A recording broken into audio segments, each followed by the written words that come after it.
노년의 재혼을 꿈꾸는 사람이 많습니다. 혼자가 외롭고 남은 인생을 함께할 동반자가 필요하다는 이유에서입니다. 하지만 현실은 냉혹합니다. 재혼 후 달콤한 행복은 잠시뿐이고 뒤늦게 후회하는 경우가 대부분입니다. 배우자의 병을 간병하다 노후가 망가지고 자식들과 의절하며 전 재산을 빼앗기거나 생활비 부담에 허덕이다 파산하는 일까지 벌어집니다. 혼자가 외롭다고 쉽게 재혼을 결정하면 더 큰 불행이 기다리고 있을 뿐입니다. 노후의 행복이 아니라 황혼의 지옥을 맞이하고 싶지 않다면 재혼이 과연 정답인지 신중히 고민해야 합니다. 이번 영상은 늙어 재혼이 미친 짓인 5가지 사례를 알려드리겠습니다. 구독, 좋아요 부탁드립니다. 첫 번째 사례는 재혼하자마자 배우자가 병을 얻어 간병인 신세가 된 사례입니다. 이정호 씨는 72세의 평범한 노인이었습니다. 아내와 사별한 후 몇 년 동안 혼자 지내다 보니 외로움이 커졌습니다. 젊었을 때야 바쁘게 살며 외로움을 느낄 틈이 없었지만 나이가 들수록 혼자 밥 먹는 게 힘들었고 명절이나 기념일이 되면 허전함이 몰려왔습니다. 그렇게 고민하던 어느 날 친구의 소개로 한 여성과 만나게 되었습니다. 김선자 씨는 68세로 남편과 이혼한 지 10년이 넘었다고 했습니다. 그녀 역시 혼자 사는 게 너무 힘들었다고 했고 서로의 처지가 비슷하다 보니 대화가 잘 통했습니다. 선자 씨는 밝고 다정한 성격이었고 저도 남은 인생을 좋은 사람과 함께하고 싶어요. 라고 말했습니다. 정호 씨는 그 말에 마음이 흔들렸습니다. 이 사람이라면 함께 노후를 보내도 괜찮겠다는 생각이 들었습니다. 몇 달간 만남을 이어간 후 두 사람은 주변의 축하 속에 재혼을 결심했습니다. 자식들은 처음엔 반대했지만 우리도 남은 인생 행복하게 살 권리가 있지 않겠냐? 라는 말에 결국 허락했습니다. 그렇게 두 사람은 조촐한 결혼식을 올리고 한 집에 살게 되었습니다. 처음 며칠은 꿈 같았습니다. 함께 아침을 먹고 산책을 나가고 손을 잡고 TV를 보며 웃었습니다. 역시 혼자보단 둘이 낫다고 생각했습니다. 하지만 행복은 오래가지 않았습니다. 결혼한 지 2달이 채 안 됐을 무렵 선자 씨가 갑자기 몸이 좋지 않다고 했습니다. 처음엔 단순한 피로라고 생각했지만 날이 갈수록 기운이 빠지고 밥도 잘 먹지 못했습니다. 병원에 가보니 당뇨 합병증과 심장질환이 심각하다는 진단이 나왔습니다. 그제야 정호 씨는 알았습니다. 그녀가 원래부터 지병을 앓고 있었고 결혼 전부터 몸이 좋지 않았다는 사실을. 하지만 선자 씨는 이를 숨긴 채 결혼을 강행한 것이었습니다. 병원에서는 지속적인 치료와 관리가 필요하다고 했습니다. 하지만 치료비가 만만치 않았습니다. 정호 씨는 자기 연금과 노후 자금을 써가며 병원비를 부담해야 했습니다. 하지만 그것보다 더 힘든 건 간병이었습니다. 매일 약을 챙겨야 했고 음식을 조절해야 했으며 병원에 동행해야 했습니다. 심지어 그녀는 밤에도 숨이 가쁘다며 정호 씨를 깨워 도와달라고 했습니다. 처음엔 안쓰러운 마음에 최선을 다했지만 시간이 지나자 점점 지쳐갔습니다. 이 결혼이 잘못됐다는 걸 깨달은 건 선자 씨의 자식들이 등장했을 때였습니다. 평소에는 연락 한 번 없던 그녀의 자식들이 병세가 심해지자 찾아왔습니다.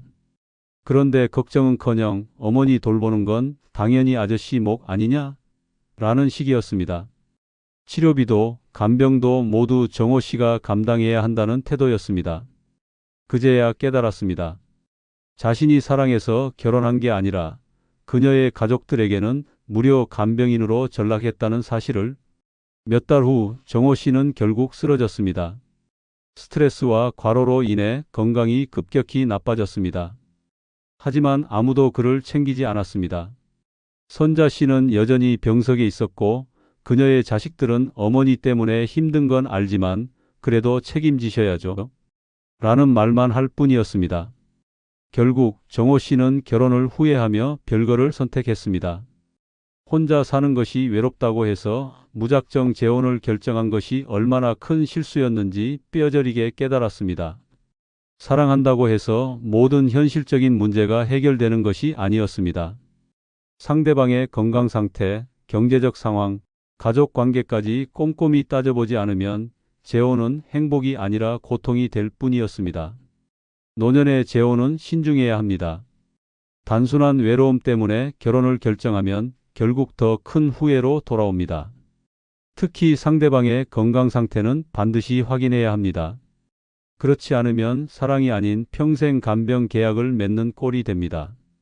두 번째 사례는 자식들이 재혼을 반대해 의절당한 사례입니다. 박영자 씨는 69세입니다. 남편을 먼저 떠나보낸 지 10년이 넘었고 그동안 자식들과 손주들만 바라보며 살아왔습니다. 하지만 시간이 지나면서 점점 혼자가 되는 시간이 많아졌습니다. 자식들은 각자 가정을 꾸리느라 바빴고 손주들도 크면서 연락이 줄어들었습니다. 하루 종일 집에서 TV를 보거나 창밖을 바라보는 것이 일상이 되었습니다. 그런 그녀 앞에 한 남자가 나타났습니다. 이동식 씨는 72세로 오랫동안 혼자 지내왔다고 했습니다. 동네 경로당에서 우연히 마주치면서 몇 마디 나누던 사이였는데 하루는 그가 다가와 먼저 말을 걸었습니다. 박 여사님, 우리 나이쯤 되면 혼자가 제일 힘든 거 아닙니까? 라는 말에 가슴이 철렁했습니다. 혼자가 너무 외로웠습니다. 그날 이후 두 사람은 자주 만났습니다. 함께 시장을 가고 공원을 산책하며 소소한 일상을 공유했습니다. 오랜만에 누군가와 함께 밥을 먹는다는 것이 행복했습니다. 이동식 씨는 다정했고 늘 그녀를 웃게 만들었습니다. 자식들조차 바쁘다며 연락 한 통 없을 때 그는 늘 곁에서 챙겨줬습니다. 그렇게 몇 달이 지나자 자연스럽게 재혼 이야기가 나왔습니다. 우리 같이 살면 좋지 않겠어요?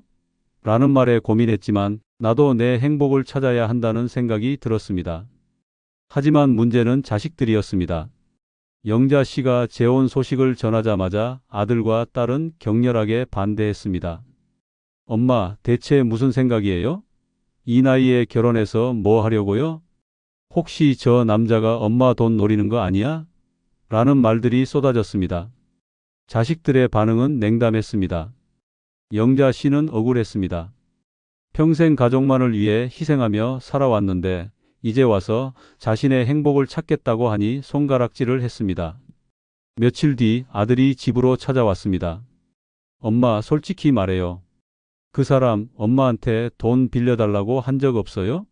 라는 말에 억장이 무너졌습니다. 네, 엄마가 그렇게 돈밖에 모르는 사람이야? 라고 말했지만 아들은 듣지 않았습니다.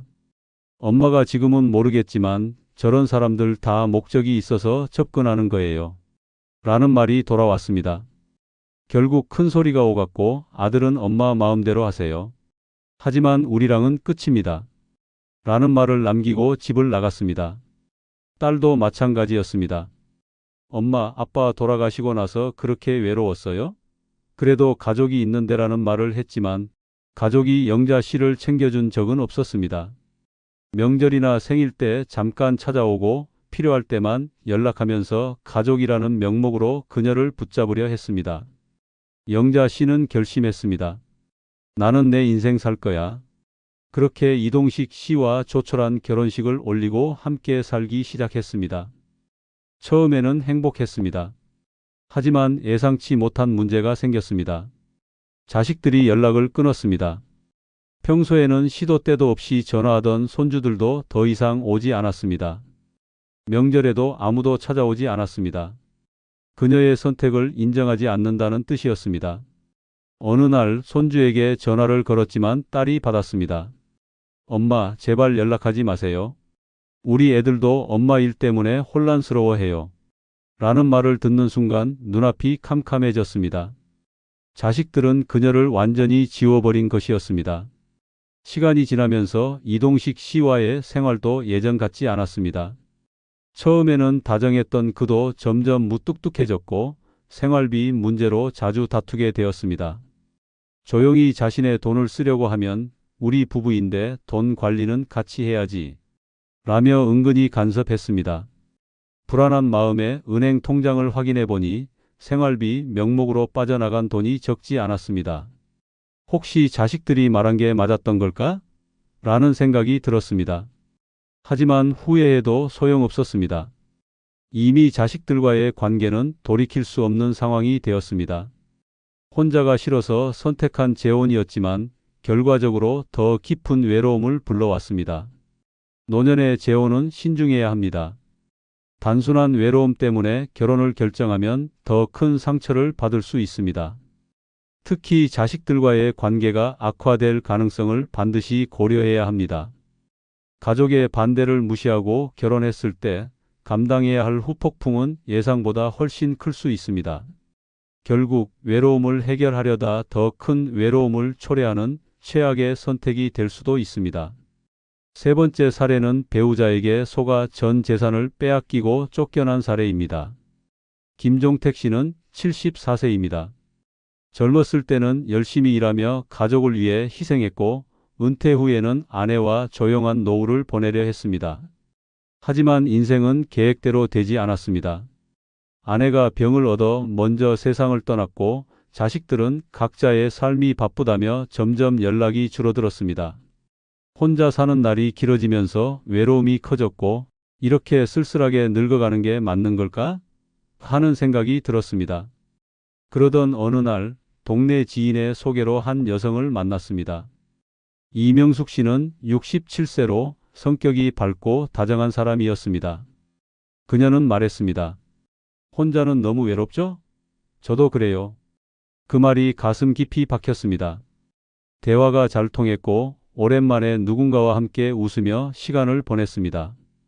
몇 번 만나고 나니 이 사람과 함께라면 더 이상 외롭지 않겠다는 생각이 들었습니다. 몇 개월간 만남을 이어가던 중 명숙 씨가 조심스럽게 말을 꺼냈습니다. 우리 이렇게 좋게 만나는데 서로 의지하며 살면 더 행복하지 않을까요? 결혼 이야기였습니다. 김종택 씨는 고민했지만 혼자 쓸쓸히 죽어가는 것보다는 누군가와 함께하는 것이 낫겠다고 생각했습니다. 자식들에게 알렸지만 반응은 차가웠습니다. 아버지, 아직도 정신 못 차리셨어요? 혹시 그 여자 돈 노리는 거 아니에요? 라는 말이 돌아왔습니다. 하지만 사랑하는 사람을 의심하는 것은 비열한 짓이라 생각했습니다. 결국 반대에도 불구하고 결혼을 강행했습니다. 결혼 후 몇 달간은 행복했습니다. 함께 밥을 먹고 산책을 하고 집안일도 나눠서 하면서 오랜만에 가정의 따뜻함을 느꼈습니다. 하지만 얼마 지나지 않아 이상한 기운이 감돌기 시작했습니다. 어느 날 명숙 씨가 말을 꺼냈습니다. 당신 명의로 된 집이 있으면 나중에 법적으로 복잡해질 수도 있어요. 우리 부부인데 재산도 함께 관리하는 게 좋지 않겠어요?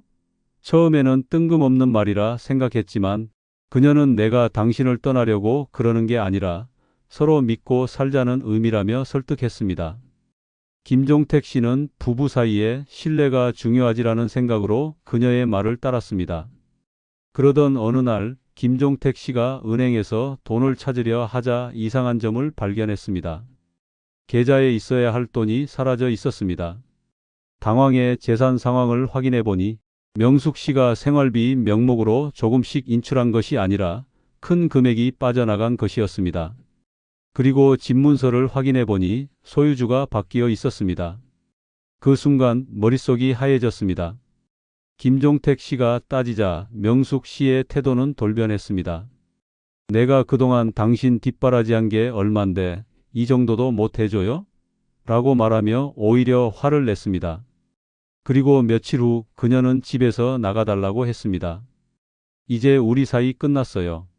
이 집은 이제 내 것이니까 나가주세요. 김종택 씨는 믿을 수 없었습니다. 이 여자가 나를 사랑한 게 아니라 내 재산을 노렸던 거구나라는 사실을 깨닫는 데는 오랜 시간이 걸리지 않았습니다. 자식들에게 도움을 청했지만 돌아오는 말은 차가웠습니다. 아버지가 그렇게 하시겠다면서요. 우리가 뭐라고 했어요? 결국 그는 한순간에 집도 돈도 가족도 잃었습니다. 네 번째 사례는 배우자와 성격이 맞지 않아 황혼 이혼한 사례입니다. 최성호 씨는 71세입니다. 아내와 사별한 후 몇 년간 혼자 살았습니다. 처음에는 자유롭다고 생각했지만 시간이 지날수록 외로움이 커졌습니다. 집에 들어가면 불이 꺼져 있고 끼니를 대충 때우다 보니 건강도 나빠졌습니다. 자식들은 바쁘다는 핑계로 연락이 뜸했고 명절에도 얼굴 보기 힘들어졌습니다. 결국 이렇게 혼자 늙어가다 가는 건가 하는 생각이 들었습니다. 그러던 어느 날 친구의 소개로 김영자 씨를 만났습니다. 그녀는 68세로 남편과 이혼한 지 오래되었다고 했습니다. 깔끔한 옷차림에 말도 세련되었고 첫인상은 무척 좋았습니다. 혼자 사는 게 참 외롭죠? 라는 그녀의 말에 성호 씨는 공감했습니다. 오랜만에 누군가와 깊은 대화를 나누고 함께 밥을 먹으니 살아있는 기분이 들었습니다. 몇 번의 만남 끝에 자연스럽게 재혼을 결심했습니다. 하지만 문제는 결혼 후부터 시작되었습니다. 연애할 때와 달리 함께 살다 보니 성격 차이가 극명하게 드러났습니다. 성호 씨는 조용한 생활을 좋아했습니다. 아침 일찍 일어나 신문을 읽고 소박한 밥상을 차려 먹고 산책을 하는 것이 일상이었습니다. 하지만 영자 씨는 달랐습니다. 늘 시끄러운 환경에서 지냈고 집안이 조용하면 답답하다며 하루 종일 TV를 틀어놓았습니다. 왜 이렇게 조용하게 살아? 좀 신나게 살아야지. 라며 친구들을 집으로 불러 모았습니다. 음식 문제도 끊임없는 갈등을 불렀습니다. 성호 씨는 싱겁고 담백한 음식을 좋아했지만 영자 씨는 양념이 강하고 기름진 음식을 선호했습니다. 처음에는 서로 맞춰가려 했지만 시간이 지날수록 스트레스가 쌓였습니다. 이제 좀 적응 좀 해요. 내가 늘 먹던 방식이 있는데 갑자기 바꿀 수 있어요? 라며 그녀가 강하게 나오자 성호 씨도 참을 수 없었습니다. 나는 평생 이렇게 먹어왔는데 왜 나한테 맞추지 않는 거요? 결국 매 끼니마다 신경전을 벌이는 일이 반복되었습니다. 생활 습관 차이도 심각한 문제가 되었습니다. 성호 씨는 깔끔한 성격이어서 집안이 정리되어 있어야 마음이 편했습니다. 하지만 영자 씨는 털털한 성격이라 물건을 아무 데나 두고 설거지도 밀려 있을 때가 많았습니다. 아니, 집이 이렇게 지저분하면 어떻게 살아? 라고 말하면 영자 씨는 너무 깔끔 떠는 것도 병이에요. 라며 대수롭지 않게 넘겼습니다. 이런 생활이 몇 개월 지속되자 둘 다 지쳐갔습니다. 애초에 성격이 맞지 않았지만 서로 참고 살면 괜찮아질 거라 생각했습니다. 하지만 그 생각이 오산이었습니다. 결정적인 사건은 어느 날 터졌습니다. 영자 씨가 친구들과 여행을 갔다가 늦게 들어온 날이었습니다. 성호 씨는 집에서 늦도록 기다리며 연락도 없는 그녀를 걱정했습니다. 밤늦게 돌아온 그녀에게 왜 이렇게 늦게 들어와? 연락이라도 해야지. 라고 말하자 영자 씨는 한숨을 쉬며 대꾸했습니다. 나는 당신한테 허락받고 살아야 돼요? 그 말에 성호 씨는 더 이상 참을 수 없었습니다. 결국 두 사람은 결혼 1년 만에 황혼 이혼을 결정했습니다. 자식들에게도 말하지 않고 혼자 결정했던 결혼이었기에 이혼하는 것도 조용히 끝냈습니다. 이혼 후 성호 씨는 더 깊은 외로움을 느꼈습니다. 혼자 사는 게 싫어서 시작한 결혼이었지만 결국 더 큰 스트레스와 후회를 남겼습니다. 5번째 사례는 재혼 후 생활비 부담이 커져 경제적으로 무너진 사례입니다. 이강철 씨는 67세입니다. 젊었을 때는 열심히 일하며 집 한 채 마련하고 노후 대비도 나름대로 했습니다. 아내와 사별한 후에는 그동안 모아둔 연금과 약간의 저축으로 소박하게 살아왔습니다. 큰 욕심 없이 하루하루를 보내던 중 가장 견디기 힘든 것은 외로움이었습니다. 밥을 먹을 때도 밤에 혼자 누워 있을 때도 쓸쓸함이 밀려왔습니다. 그러던 어느 날 우연히 친구의 소개로 박순자 씨를 만났습니다. 그녀는 65세로 남편과 이혼하고 오랫동안 혼자 살았다고 했습니다. 혼자 사는 게 너무 힘들어요. 라는 그녀의 말이 가슴 깊이 와닿았습니다. 두 사람은 빠르게 가까워졌고 함께 있으면 오랜만에 삶의 활력을 느낄 수 있었습니다. 몇 개월이 지나자 자연스럽게 재혼 이야기가 나왔습니다. 자식들은 반대했지만 강철 씨는 나도 내 행복을 찾고 싶다. 며 결혼을 강행했습니다. 자식들이 하는 말이 못마땅했습니다. 아버지, 혼자 사는 게 불편하다고 해도 그렇지 결혼까지 하실 필요가 있어요? 라는 말이 들려왔지만 강철 씨는 흔들리지 않았습니다. 외롭게 사느니 서로 기대며 사는 게 낫다. 는 생각이 컸습니다. 하지만 결혼 생활은 예상과 달랐습니다. 결혼 후 한 달도 지나지 않아 경제적인 문제가 불거졌습니다. 강철 씨는 노후 준비를 나름대로 했다고 생각했지만 혼자 살 때와 둘이 살 때의 생활비 차이는 상상 이상이었습니다. 처음에는 간단한 생활비만 더 들 거라고 생각했습니다. 하지만 박순자 씨는 씀씀이가 컸습니다. 난 원래 이렇게 살아왔어요. 라며 고급 음식과 외식을 즐겼고 옷도 자주 새로 샀습니다. 게다가 박순자 씨는 결혼 전부터 경제적으로 어려운 상황이었습니다. 이혼 후 혼자 살면서 저축해둔 돈이 거의 없었고 자식들에게서도 경제적인 도움을 받지 못하고 있었습니다. 결혼 후 자연스럽게 강철 씨가 모든 생활비를 부담해야 하는 상황이 되었습니다. 전기세, 수도세, 식비, 병원비까지 모든 지출이 배 이상 늘어났습니다. 강철 씨는 연금과 저축을 조금씩 써가며 생활했습니다. 이 정도는 괜찮겠지 라고 생각했지만 몇 개월이 지나자 은행 잔고가 빠르게 줄어들었습니다. 그러던 어느 날 박순자 씨가 말했습니다. 우리도 좀 여행 다니면서 즐겨야 하지 않겠어요? 강철 씨는 놀랐습니다. 우리 형편이 넉넉한 것도 아닌데 무슨 여행이야? 라고 했지만 그녀는 내가 여태 고생만 했어요. 이제 좀 즐기며 살고 싶어요. 라며 섭섭해했습니다. 결국 강철 씨는 그녀를 설득하지 못하고 적금을 깨서 여행을 다녀왔습니다. 그 후로도 돈이 빠져나가는 일은 계속되었습니다. 갑자기 그녀의 자식이 찾아와 엄마, 급하게 돈이 좀 필요해요. 라며 손을 벌리기도 했습니다. 강철 씨가 난색을 보이자 박순자 씨는 한 번만 도와줘요. 부모가 자식을 돕는 건 당연한 거예요. 라며 부탁했습니다. 결국 몇백만 원을 줬지만 그 돈은 돌아오지 않았습니다. 몇 개월이 지나자 통장에 남은 돈이 거의 바닥이 났습니다. 이제는 병원비조차 걱정해야 하는 상황이 되었습니다. 그제야 강철 씨는 후회하기 시작했습니다.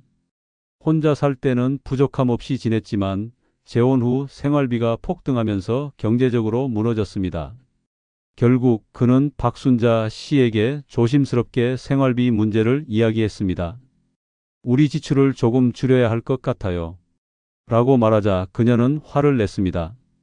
결혼할 때부터 알았잖아요. 난 이렇게 살아온 사람이에요. 지금 와서 갑자기 바꾸라는 거예요? 라는 말이 돌아왔습니다. 강철 씨는 더 이상 버틸 수 없었습니다. 결국 그는 결혼 1년 만에 이혼을 결심했습니다. 하지만 남은 것은 텅 빈 통장과 후회뿐이었습니다. 혼자 살기 싫어서 시작한 재혼이었지만 결과적으로는 경제적으로 무너지는 최악의 선택이 되었습니다. 노년의 재혼을 결정할 때는 반드시 경제적인 부분을 따져봐야 합니다. 단순히 외롭다는 이유로 재혼하면 한순간에 모든 재산을 잃을 수도 있습니다. 상대방의 씀씀이, 경제적 상황, 생활 습관까지 철저하게 고려하지 않으면 재혼은 행복이 아니라 재앙이 될 수 있습니다. 구독, 좋아요 해주시면 더 좋은 영상으로 찾아뵙겠습니다. 항상 건강하십시오. 늙어서 가난한 사람과 가까이 하면 반드시 문제가 생깁니다. 가난 자체가 문제라기보다 그들의 사고방식과 태도가 삶을 무너뜨리기 때문입니다. 그들은 남을 원망하고 성공한 사람을 시기하며 누군가를 이용하려 합니다. 부정적인 기운을 뿜어내며 주변 사람들까지 지치게 만듭니다. 처음에는 동정심이 들 수 있습니다. 하지만 시간이 지나면 깨닫게 됩니다. 이 관계가 나에게 아무런 도움이 되지 않는다는 사실을 말입니다. 나는 원래 운이 없었어. 너는 돈 걱정 없으니 좋겠다. 이런 말을 듣다 보면 어느 순간 나도 모르게 피곤해집니다. 인생을 더 나아지게 만들고 싶다면 늙어 가난한 사람들과 거리 두는 것이 필수입니다. 좋아요, 구독은 무료이며 다음 영상을 가장 빠르게 보실 수 있습니다. 늙어 가난한 사람을 멀리해야 하는 5가지 진짜 이유 중 첫 번째는 경제적으로 힘든 사람은 정신적으로도 피폐하기 때문입니다. 늙어서 가난하면 정신도 무너집니다. 돈이 없는 사람은 하루하루가 불안과 스트레스의 연속입니다. 당장 내일 쓸 돈이 걱정되는데 마음이 편할 리 없습니다. 그런 사람을 가까이 하면 그 불안이 전염됩니다. 경제적으로 힘든 사람과 함께하면 나까지 지치고 피폐해집니다. 아휴, 세상 참 불공평해. 난 왜 이렇게 사는 게 힘들까? 이런 말을 하루에도 몇 번씩 듣다 보면 듣는 사람도 지쳐갑니다. 가난한 사람은 항상 부정적입니다. 대화의 반 이상이 한탄과 불평입니다. 세상이 불공평하다고 말하고 자식이 무심하다고 원망합니다.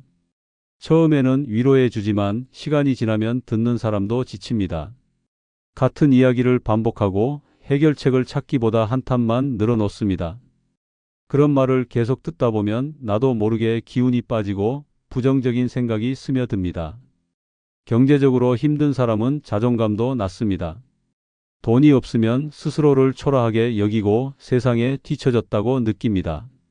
나 같은 사람은 뭘 해도 안 돼. 이런 말을 입에 달고 사는 사람과 함께하면 기운이 빨립니다. 처음에는 아니야, 힘내야지 라고 응원하지만 결국에는 그래, 그냥 포기하고 살아야 하나 하고 나도 모르게 영향을 받습니다. 긍정적인 대화는 사라지고 모든 것이 비관적으로 보입니다. 가난한 사람은 작은 돈에도 예민합니다. 함께 밥을 먹어도 이거 너무 비싼 거 아니야? 라며 부담스러워하고 여행이나 모임을 제안해도 돈이 없어서 좀 힘들어라는 답이 돌아옵니다. 돈 걱정을 하는 사람과 있으면 자연스럽게 내 씀씀이도 조심스러워집니다. 돈을 쓰는 것이 죄책감처럼 느껴지고 결국 나도 경제적으로 위축됩니다. 돈 걱정이 대화의 중심이 되면 즐거운 순간이 사라지고 관계가 피곤해집니다. 가난한 사람은 늘 돈을 빌리거나 도움을 바라봅니다. 이번 달만 좀 도와주면 안 될까? 처음에는 안쓰러워서 도와주지만 한번 받기 시작하면 끝이 없습니다. 한 번은 급해서 다음은 어쩔 수 없어서 그렇게 계속 손을 내밉니다. 거절하면 서운해하고 관계가 소원해집니다. 결국 돈 문제로 갈등이 생기고 감정적으로도 피곤해집니다. 경제적으로 힘든 사람은 정신적으로도 건강하지 못합니다. 불안과 스트레스 속에서 사는 사람과 가까이 하면 나도 그 영향을 받습니다. 대화는 늘 무겁고 분위기는 우울해집니다. 함께 있는 시간이 부담스러워지고 결국 관계 자체가 피곤해집니다. 넌 참 걱정 없이 산다. 좋겠다, 이런 말을 듣는 순간 나까지 죄책감을 느끼게 됩니다. 하지만 경제적인 문제는 결국 본인의 몫입니다. 인생을 가볍고 밝게 살고 싶다면 경제적으로 힘든 사람과 거리를 둬야 합니다. 돈이 없으면 마음도 여유롭지 않고 결국 삶 전체가 피폐해집니다. 박순자 씨는 30년 된 친구와 거리를 두었습니다. 이유는 단 하나, 만날 때마다 돈 이야기뿐이었기 때문입니다. 처음에는 친구가 힘들어 보였고 안쓰러워서 밥도 사고 몇 번 돈을 빌려주기도 했습니다. 하지만 만남이 계속될수록 대화는 온통 돈 걱정뿐이었습니다. 너는 좋겠다. 경제적으로 여유 있어서. 친구의 말에 처음에는 웃어넘겼습니다.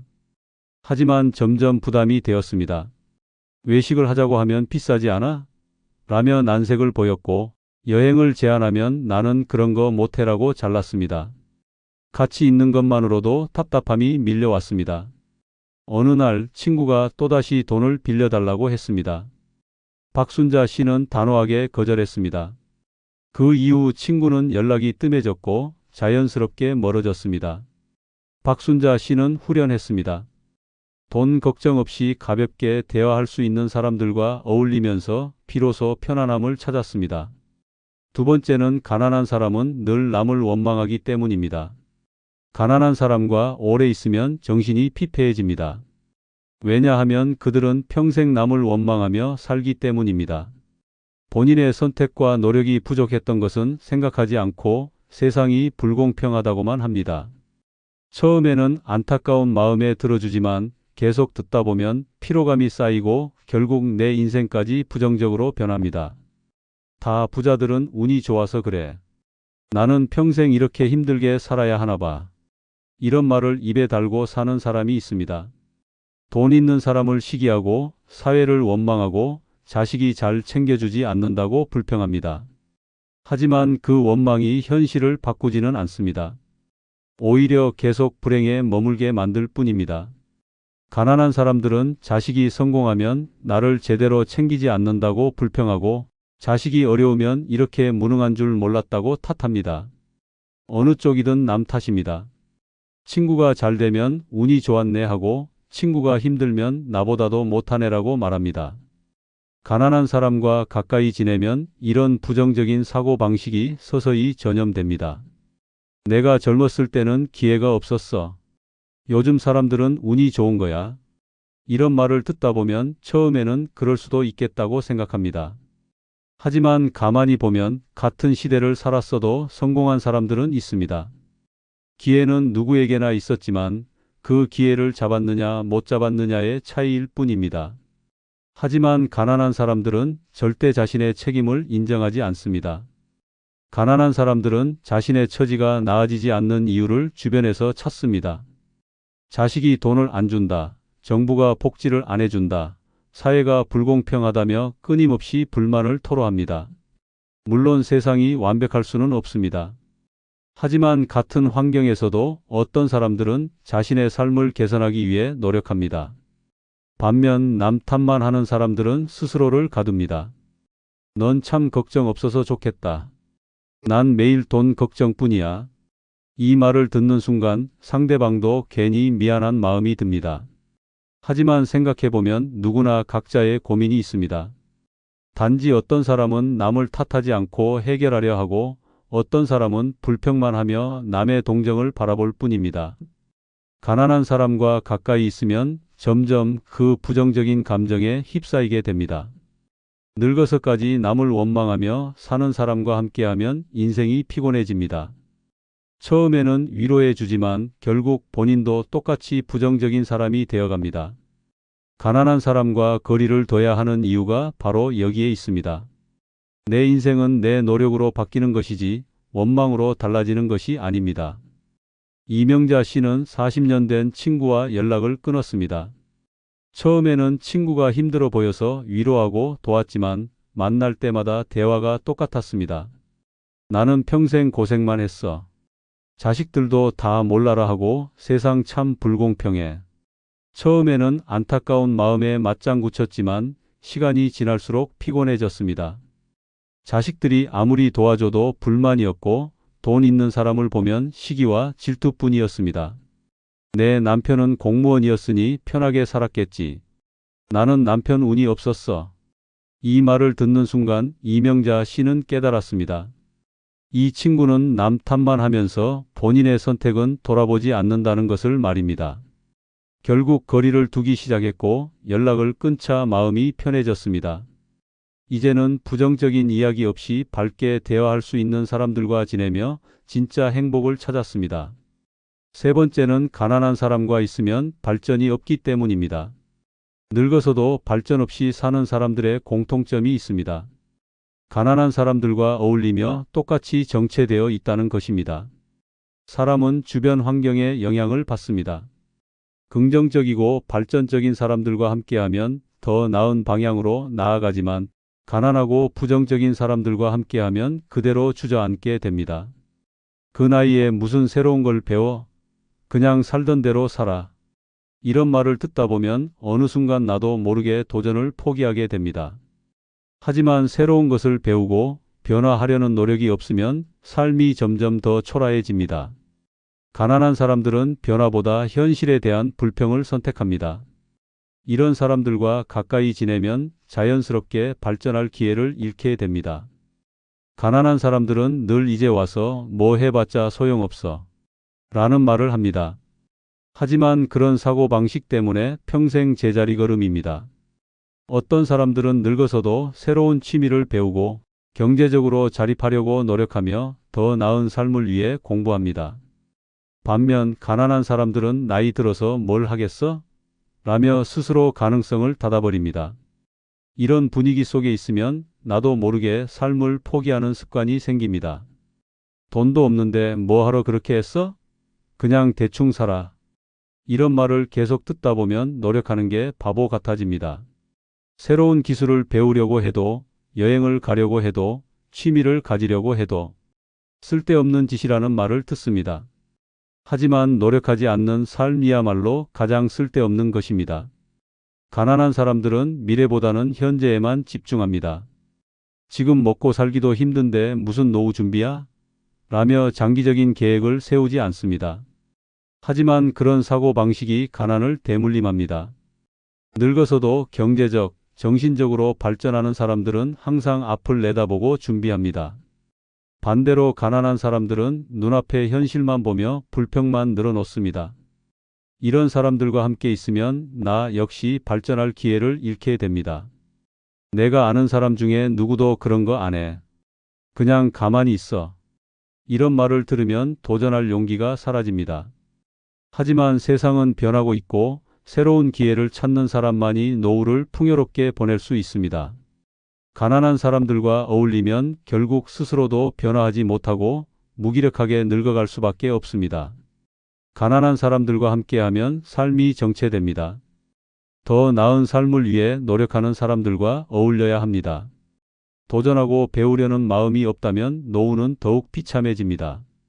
가난한 사람들과 거리를 두고 끊임없이 발전하는 사람들과 함께해야 삶이 풍요로워집니다.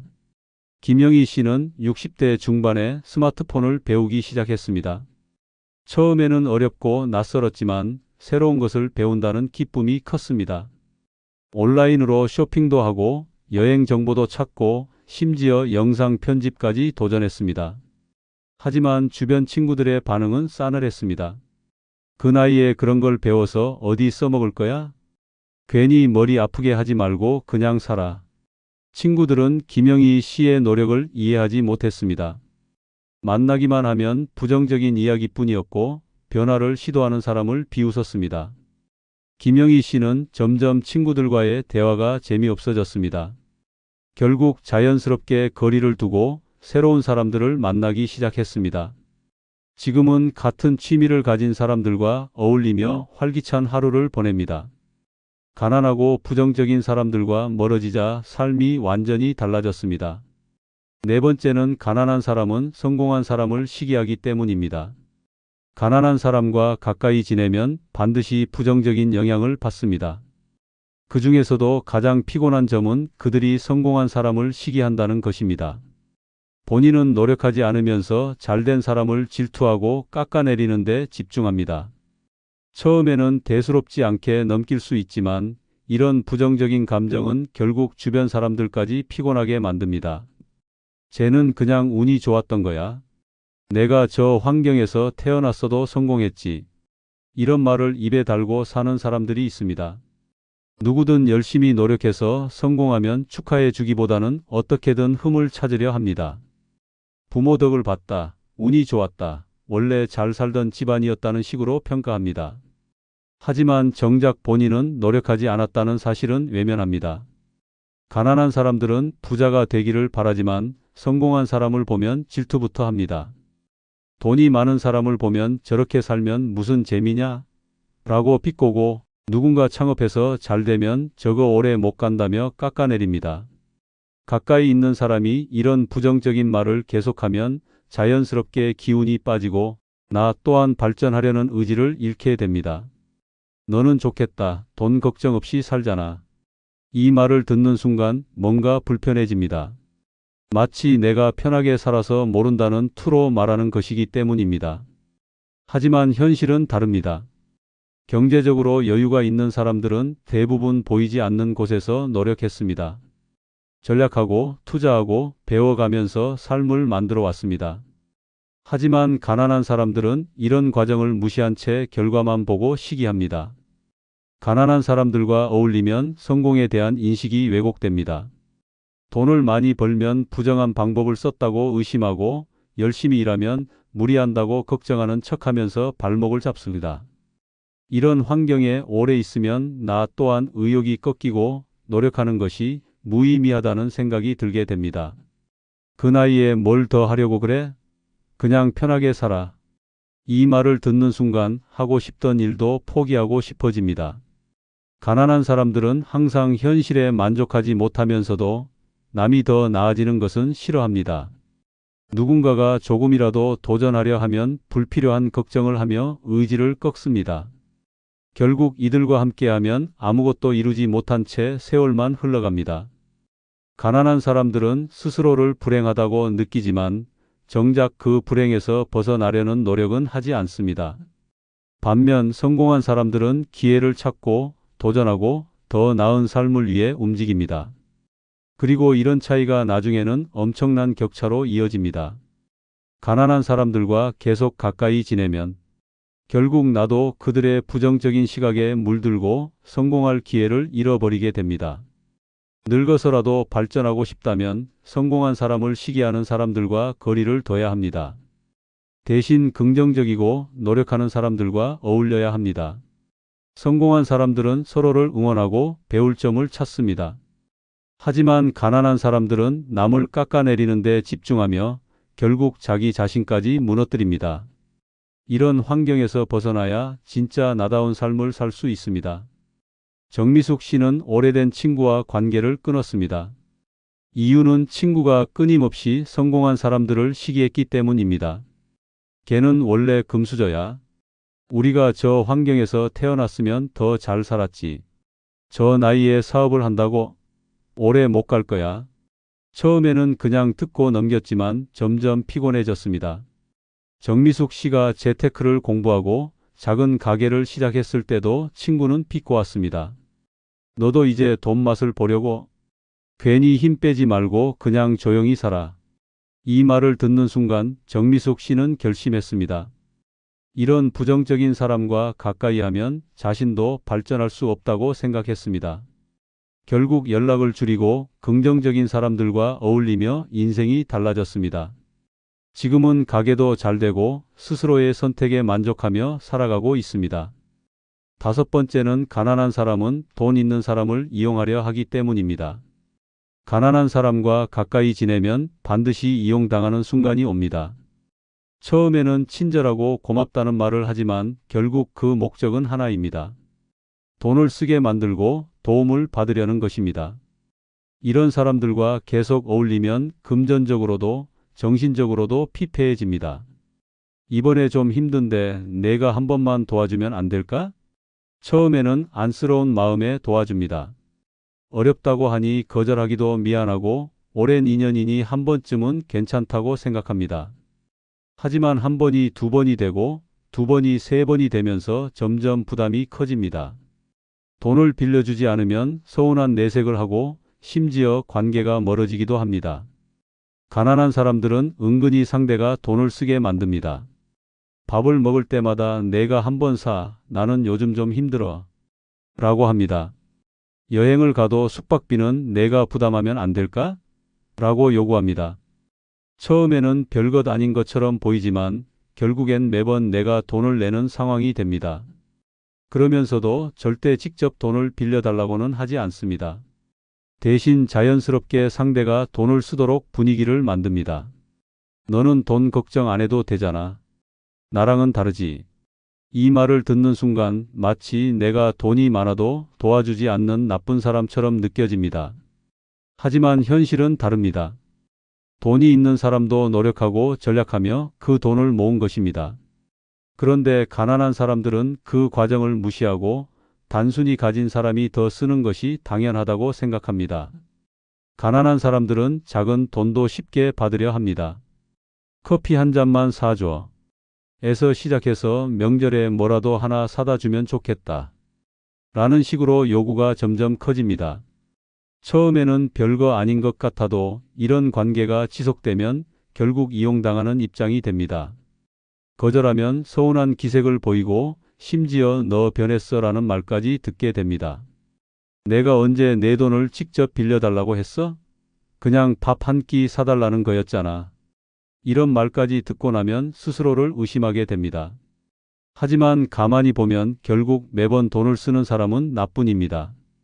이용당하는 관계를 계속 유지하면 결국 내 삶만 피곤해집니다. 가난한 사람들은 도움받는 것을 당연하게 여깁니다. 하지만 한 번 주면 끝이 없습니다. 계속해서 기대고 더 많은 것을 요구합니다. 그리고 언젠가 도움을 줄 수 없을 때가 오면 관계는 단번에 틀어집니다.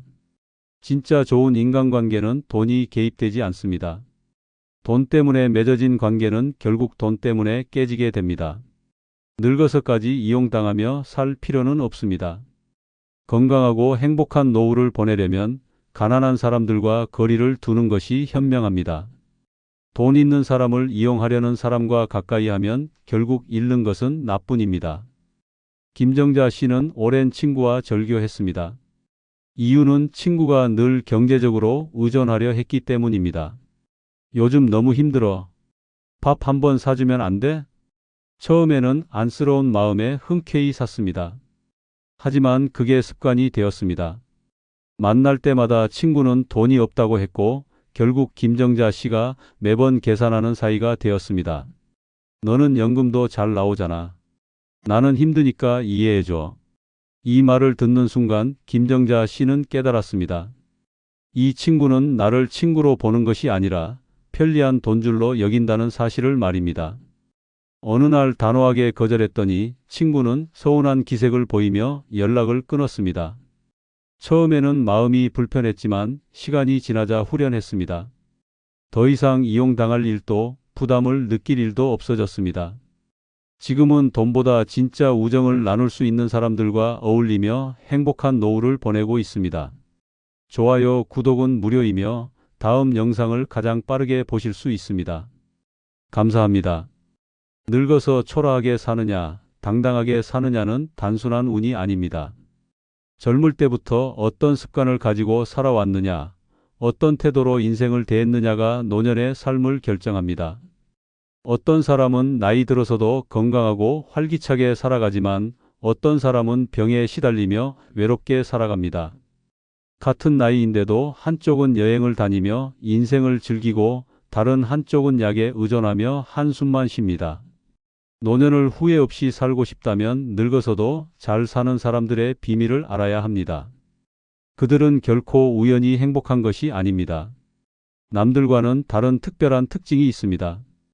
이 차이를 모르면 인생의 마지막을 후회 속에서 보낼 수밖에 없습니다. 오늘은 늙어서 잘 사는 사람들이 남들과 다른 5가지 특징을 살펴보겠습니다. 좋아요, 구독 눌러주시기 바랍니다. 늙어서 잘 사는 사람들의 특징 중 첫 번째는 미리미리 준비하는 습관이 있는 사람들입니다. 늙어서 잘 사는 사람들은 남들보다 한 발 앞서 준비하는 습관이 있습니다. 젊을 때부터 대비하는 사람과 그저 흘러가는 대로 사는 사람의 노후는 하늘과 땅 차이입니다. 미리 준비한 사람은 안정적인 삶을 살지만 준비 없이 맞이한 노년은 불안과 후회뿐입니다. 준비하는 사람들은 돈을 쥐고 삽니다. 노후 파산, 생활고, 자식에게 의존하는 비참한 상황을 피하려면 돈이 있어야 합니다. 연금, 저축, 투자 등 미리 준비한 사람은 늙어서도 돈 걱정 없이 품위 있는 삶을 누립니다. 반면에 그날 벌어 그날 쓰고 노후 준비를 등한시한 사람은 결국 남의 도움을 바라보며 한숨 쉬게 됩니다.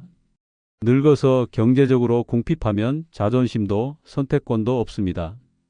원하는 것을 할 수 없고 가고 싶은 곳도 갈 수 없습니다. 돈이 없는 노년은 비참함 그 자체입니다. 건강도 미리 준비하는 사람이 오래도록 활기차게 삽니다. 젊을 때 건강을 소홀히 한 사람은 나이 들어 병원 신세를 지며 의료비에 허덕입니다. 하지만 꾸준히 운동하고 건강한 식습관을 유지한 사람은 노년에도 스스로 걸어다니고 하고 싶은 것을 하며 즐겁게 삽니다. 관절이 망가지고 당뇨와 혈압에 시달리며 병원비를 감당 못하는 인생을 살고 싶은가? 아니면 나이 들어서도 자유롭고 건강하게 살고 싶은가? 선택은 지금의 습관이 결정합니다. 인간관계도 미리 준비해야 합니다. 늙어서 외로운 사람들의 공통점은 젊을 때 인간관계를 소홀히 했다는 것입니다. 자식에게만 매달리고 친구, 사회생활을 등한시한 사람은 결국 혼자가 됩니다. 반면에 인간관계를 꾸준히 유지한 사람은 노후에도 함께할 사람이 있습니다. 고독과 외로움 속에서 우울하게 사느냐, 친구들과 웃으며 사느냐는 지금 어떤 관계를 만들어 가느냐에 달려 있습니다. 집과 생활 환경도 미리 준비하는 사람은 여유롭습니다. 오래된 집을 미리 수리하고 편리한 동네로 이사를 가고 나이 들었을 때 불편함이 없도록 대비한 사람은 노후가 편안합니다. 하지만 준비 없이 버티다가 건강이 나빠진 후에야 부랴부랴 움직이려 하면 힘든 상황에 놓이게 됩니다. 계단이 많은 집, 접근성이 나쁜 지역, 유지비가 많이 드는 주택에서 힘겹게 사느냐, 아니면 편리하고 안전한 곳에서 편안하게 사느냐는 미리 준비했는지에 따라 달라집니다. 미리미리 준비하는 습관이 있는 사람은 늙어서도 당당하고 자유롭습니다. 돈, 건강, 인간관계, 생활 환경까지 준비한 사람은 여유롭게 인생을 즐깁니다. 반면 준비 없이 맞이한 노년은 불안과 후회의 연속입니다. 늙어서 잘 살고 싶다면 미리 준비하는 습관을 지금부터 가져야 합니다. 준비한 사람만이 원하는 대로 살 수 있습니다. 72세 김 씨는 미리 준비한 덕에 노후를 여유롭게 보내고 있습니다. 50대부터 노후 자금을 꾸준히 모았고 연금과 임대 수입으로 경제적 걱정 없이 생활합니다. 건강을 위해 매일 운동하고 정기 검진을 받았으며 60대의 맞춤형 실버타운으로 이사해 불편함 없이 지내고 있습니다. 친구들과 여행도 다니고 취미 활동도 즐기며 자식에게 의존하지 않는 자립적인 노년을 살고 있습니다. 반면 75세 박 씨는 준비 없이 노후를 맞이해 고통받고 있습니다. 젊을 때 소비를 즐기며 저축을 하지 않았고 퇴직 후 수입이 끊기자 생활이 급격히 어려워졌습니다. 건강도 방치해 당뇨와 관절염으로 고생하며 병원비 부담에 허덕입니다. 노후 대비 없이 자식에게 기대려 했지만 자식들도 경제적 여유가 없어 도움을 받기 어려운 상황입니다. 결국 박 씨는 좁은 원룸에서 쓸쓸하게 지내며 후회 속에 살아가고 있습니다. 두 번째는 불필요한 논쟁을 피하는 사람들입니다. 늙어서 평온하게 사느냐, 스트레스에 시달리며 사느냐는 불필요한 논쟁을 피할 줄 아는가에 달려 있습니다. 나이 들수록 자존심을 앞세워 끝없는 말싸움을 벌이는 사람과 조용히 웃으며 넘어가는 사람의 삶은 극과 극으로 갈립니다. 논쟁을 일삼는 사람은 결국 외로움과 후회 속에서 늙어가고 현명하게 피하는 사람은 평온한 노년을 보냅니다. 불필요한 논쟁을 즐기는 사람은 늘 감정이 날카롭고 스트레스를 달고 삽니다. 사소한 의견 차이에도 흥분하고 젊은 세대와 다툼을 벌이며 주변 사람들과 갈등을 키웁니다. 정치, 종교, 돈 문제로 가족과 얼굴을 붉히고 친구들과 말싸움하다가 관계를 끊어버립니다. 결국 곁에 남는 사람은 없고 고립된 채 혼자서 분노하며 살아갑니다. 논쟁을 피하지 못하는 사람의 노년은 고독과 후회의 연속입니다. 반면 불필요한 논쟁을 피하는 사람은 여유롭고 평온하게 살아갑니다. 의견이 다르면 굳이 맞서지 않고 웃으며 넘기고 말싸움보다는 대화를 선택합니다. 젊은 세대와 생각이 다르더라도 억지로 강요하지 않고 다른 사람의 의견을 존중할 줄 압니다. 덕분에 인간관계가 원만하고 주변에 늘 사람들이 있습니다. 대화가 즐겁고 함께 있는 시간이 편안하니 자연스럽게 좋은 관계가 유지됩니다. 논쟁을 반복하는 사람은 건강도 망가집니다. 화를 내고 흥분하는 습관은 혈압을 높이고 스트레스를 증가시켜 심장병과 뇌졸중의 위험을 높입니다. 계속해서 부정적인 감정에 휩싸이면 면역력도 약해지고 몸과 마음이 모두 지쳐갑니다. 하지만 논쟁을 피하고 감정을 잘 다스리는 사람은 노년에도 건강을 유지하며 오래 삽니다. 늙어서도 잘 살고 싶다면 불필요한 논쟁에서 벗어나야 합니다. 감정 소모를 줄이고 평온한 마음을 유지하는 것이 가장 현명한 선택입니다. 논쟁으로 인생을 낭비할 것인가, 아니면 여유롭고 즐겁게 살 것인가. 그 선택이 노년의 삶을 완전히 바꿉니다. 80세 이 씨는 불필요한 논쟁을 피하는 지혜 덕분에 평온한 노년을 살고 있습니다. 가족이나 친구들과 의견이 달라도 굳이 맞서 싸우지 않고 웃으며 넘깁니다. 자식 세대와 정치나 생활 방식이 다를 때도 강요하지 않고 존중해 주면서 좋은 관계를 유지하고 있습니다. 덕분에 가족과 자주 왕래하며 손주들과도 즐겁게 지내고 친구들과도 오래도록 돈독한 관계를 이어가고 있습니다. 평온한 마음이 건강에도 긍정적인 영향을 주어 활기찬 노년을 보내고 있습니다. 반면 77세 박 씨는 사사건건 논쟁을 벌이다가 결국 혼자가 되었습니다. 정치 문제로 가족들과 자주 다퉜고 친구들과도 종종 말싸움을 하다가 관계가 끊어졌습니다. 사소한 말에도 흥분하고 자기 주장을 굽히지 않다 보니 주변 사람들이 하나둘 떠났습니다. 결국 인간관계가 단절되었고 외로움과 후회 속에서 무료한 하루하루를 보내고 있습니다.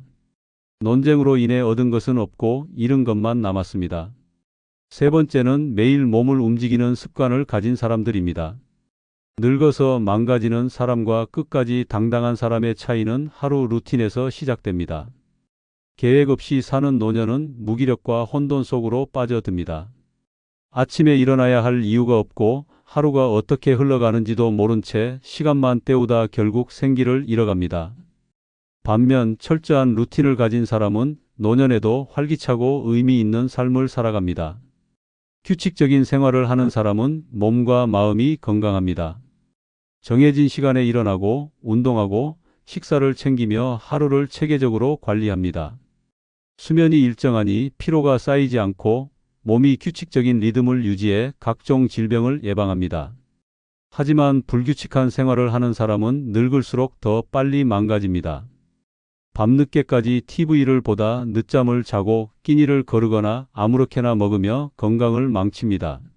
생활이 엉망이 되면 결국 병원 신세를 지게 됩니다. 하루 루틴을 지키는 사람은 정신적으로도 안정적입니다. 매일 일정한 시간에 해야 할 일이 있고 작은 성취를 통해 삶의 보람을 느낍니다. 독서, 취미 활동, 사회 활동 등을 계획적으로 하며 뇌를 끊임없이 자극해 치매를 예방합니다.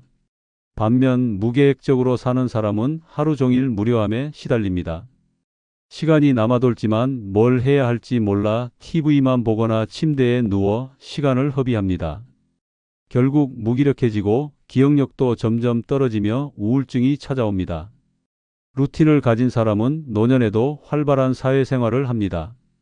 정해진 시간에 산책을 나가 이웃과 인사를 나누고 동호회 활동을 하며 친구들과 어울립니다. 이렇게 사는 사람은 늙어도 외롭지 않습니다. 반면 아무 계획 없이 사는 사람은 점점 인간관계가 단절됩니다. 만날 사람도 할 일도 없으니 혼자 지내는 시간이 늘어나고 결국 외로움에 갇혀 삶의 의미를 잃어갑니다. 철저한 루틴을 지키는 사람은 늙어서도 삶을 주도적으로 살아갑니다. 반면 하루를 무의미하게 흘려보내는 사람은 점점 나약해지고 의욕을 상실합니다. 노년을 건강하고 활기차게 보내고 싶다면 하루 루틴부터 바로 잡아야 합니다. 계획 없는 하루는 결국 후회로 가득 찬 노년을 만들 뿐입니다. 76세 김 씨는 하루 루틴을 철저히 지키며 활기찬 노년을 살고 있습니다. 매일 아침 6시에 기상해 가벼운 스트레칭과 산책을 하고 정해진 시간에 건강식을 챙겨 먹습니다. 오전에는 독서를 하거나 취미 활동을 하고 오후에는 친구들과 만나거나 봉사활동을 합니다. 덕분에 치매 걱정 없이 생활하며 몸과 마음이 건강한 상태를 유지하고 있습니다. 규칙적인 생활이 김 씨를 젊고 활기차게 만들어주고 있습니다. 반면 74세 박 씨는 은퇴 후 하루를 무계획적으로 보내며 무기력한 삶을 살고 있습니다. 아침에 늦게 일어나고 끼니를 대충 때우며 TV 앞에 앉아 하루를 보냅니다. 외출도 줄어들고 친구들과의 만남도 점점 끊어지면서 사회와 단절되었습니다. 결국 우울증까지 찾아왔고 건강도 악화되어 병원 신세를 지고 있습니다. 하루를 계획 없이 보내는 습관이 노년을 외롭고 힘들게 만들었습니다. 네 번째는 목표를 가지는 사람들입니다. 늙어서 무기력하게 사느냐, 끝까지 활기차게 사느냐는 목표가 있느냐 없느냐에서 갈립니다. 목표 없는 삶은 하루하루 시간이 흘러가는 것을 지켜볼 뿐입니다. 의미 없는 하루가 쌓이면 삶은 지루해지고 무너집니다. 반면 목표가 있는 사람은 늙어서도 삶의 의지를 놓지 않습니다. 하고 싶은 일이 있고 가야 할 길이 있기 때문에 하루하루가 소중하고 즐겁습니다. 목표가 없는 사람은 시간이 많아도 할 일이 없습니다. 아침에 눈을 떠도 뭘 해야 할지 모르고 그냥 TV를 보거나 침대에 누워 시간을 흘려보냅니다. 아무런 도전도 기대도 없는 하루가 반복되면서 점점 무기력해지고 삶의 의미를 잃어갑니다. 결국 우울증이 찾아오고 몸도 마음도 빠르게 늙어갑니다. 목표 없이 사는 노년은 그저 남은 시간을 소진하는 것과 다름없습니다. 반면 목표를 가진 사람은 늙어서도 활기차고 생기가 넘칩니다. 작은 것이라도 이루고 싶은 목표가 있으면 하루를 계획적으로 보내게 됩니다. 새로운 기술을 배우거나 여행을 계획하거나 책을 쓰거나 봉사활동을 하는 등 다양한 목표를 설정하면 삶이 흥미로워집니다. 목표가 있는 사람은 늙어서도 두뇌를 끊임없이 사용하고 몸을 움직이며 활력을 유지합니다. 결국 이런 사람들은 치매를 예방하고 건강하게 오래 삽니다. 목표가 있는 사람은 늙어서도 자존감을 잃지 않습니다. 자신이 여전히 성장하고 있고 의미 있는 일을 하고 있다고 느끼기 때문에 삶에 대한 만족도가 높습니다. 반면 목표 없이 사는 사람은 이제 나는 할 일이 없다라고 생각하며 스스로를 쓸모없는 존재로 여기기 시작합니다. 그렇게 되면 삶에 대한 애착도 사라지고 결국 신체적인 건강도 빠르게 나빠집니다. 늙어서도 잘 살고 싶다면 반드시 목표를 가져야 합니다. 크든 작든 하고 싶은 일을 만들고 그것을 이루기 위해 노력해야 합니다. 목표 없는 노년은 죽음을 기다리는 것과 다름없습니다. 하지만 목표가 있는 사람은 늙어서도 계속 앞으로 나아가며 삶을 주도적으로 살아갑니다. 인생의 끝까지 활기차고 의미 있게 살고 싶다면 지금이라도 목표를 찾아야 합니다. 75세 이 씨는 늙어서도 목표를 가지고 활기찬 삶을 살고 있습니다. 70대에 그림을 배워 개인 전시회를 여는 목표를 세웠고 매일 꾸준히 연습했습니다. 처음에는 서툴렀지만 점점 실력이 늘었고 마침내 78세에 첫 전시회를 열었습니다. 그림을 통해 새로운 사람들과 교류하며 활력을 얻었고 삶에 대한 의욕도 더욱 강해졌습니다. 목표가 있는 덕분에 그는 늙어서도 하루하루가 설레고 즐겁습니다. 반면 74세 정 씨는 은퇴 후 목표 없이 살아가며 무기력해졌습니다. 직장 생활이 끝나자 무엇을 해야 할지 몰랐고 특별한 취미도 없었습니다. 처음에는 TV를 보며 시간을 보냈지만 점점 무료함과 외로움이 커졌습니다. 할 일이 없으니 늦게 자고 늦게 일어나며 생활 패턴도 망가졌고 우울증까지 찾아왔습니다. 목표 없이 하루를 보내다 보니 삶의 의욕을 잃었고 건강도 빠르게 악화되었습니다. 다섯 번째는 매일 몸을 움직이는 습관을 가진 사람들입니다. 늙어서 무너지는 사람과 끝까지 당당한 사람의 차이는 몸을 움직이는 습관에서 시작됩니다. 가만히 있는 몸은 썩고 망가집니다. 하루 종일 앉아만 있고 움직이기를 귀찮아하는 순간 노화는 가속됩니다. 다리가 약해지고 근육이 줄어들면 걷는 것조차 힘들어지고 결국 침대에 누워 지내는 처참한 말년을 맞이하게 됩니다. 매일 몸을 움직이는 사람은 다릅니다. 나이가 들어도 허리 꼿꼿이 펴고 당당하게 걷습니다. 관절이 튼튼하고 균형 감각이 좋아 넘어질 위험도 줄어듭니다. 반면 운동 없이 살아온 사람은 조금만 걸어도 숨이 차고 계단을 오르내리는 것도 힘겹습니다. 한번 넘어지면 골절로 이어지고 침대에 누운 채 다시는 일어나지 못할 수도 있습니다. 움직이지 않는 몸은 결국 썩어갑니다. 운동 부족은 곧 병원 신세를 의미합니다. 혈관은 막히고 근육은 사라지며 지방은 쌓여 건강을 망칩니다. 당뇨, 고혈압, 관절염, 치매가 찾아오고 병원비에 허덕이며 약으로 버티는 노년이 시작됩니다.